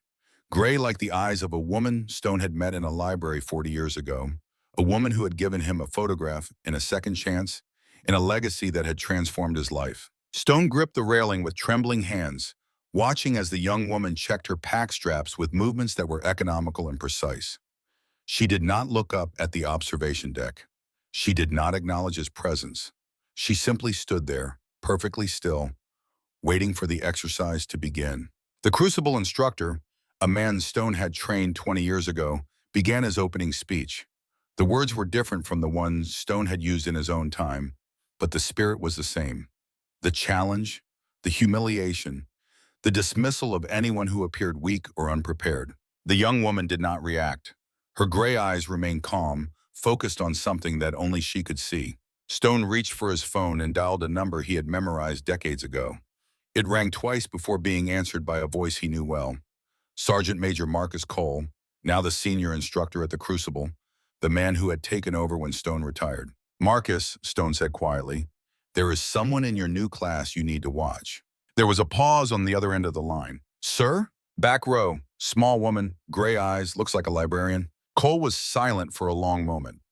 Stone could almost hear him processing, remembering, understanding. "Sir," Cole said finally, his voice carrying a weight of recognition, "are you saying what I think you are saying?" Stone watched the young woman standing motionless at the edge of the forest, her eyes now lifting toward the canopy as if she was listening to something no one else could hear. "I am saying that history has a way of repeating itself," Stone replied. "I am saying that some lessons need to be learned by each generation. And I am saying that your class is about to encounter something that will change everything they think they know." He paused, a smile touching his weathered face. Do not make the same mistake I made, Marcus. Do not assume you know what you are looking at, and whatever you do, remember to look up. He ended the call and slipped the phone back into his pocket, his eyes never leaving the small figure in the back row. The exercise was beginning. The operators were dispersing toward the tree line, preparing for 2 weeks of pursuit and evasion. And the young woman with the gray eyes was walking toward the forest, her movements fluid and economical, her presence somehow both obvious and invisible at the same time. Stone watched her until she disappeared into the trees, swallowed by the wilderness that had claimed her predecessor 40 years ago. He did not know who she was. He did not know where she had come from, or who had trained her, or what mission had brought her to this place. But he knew what she represented. She was the continuation of a legacy that stretched back beyond him, beyond Elena, beyond Thomas Cross himself.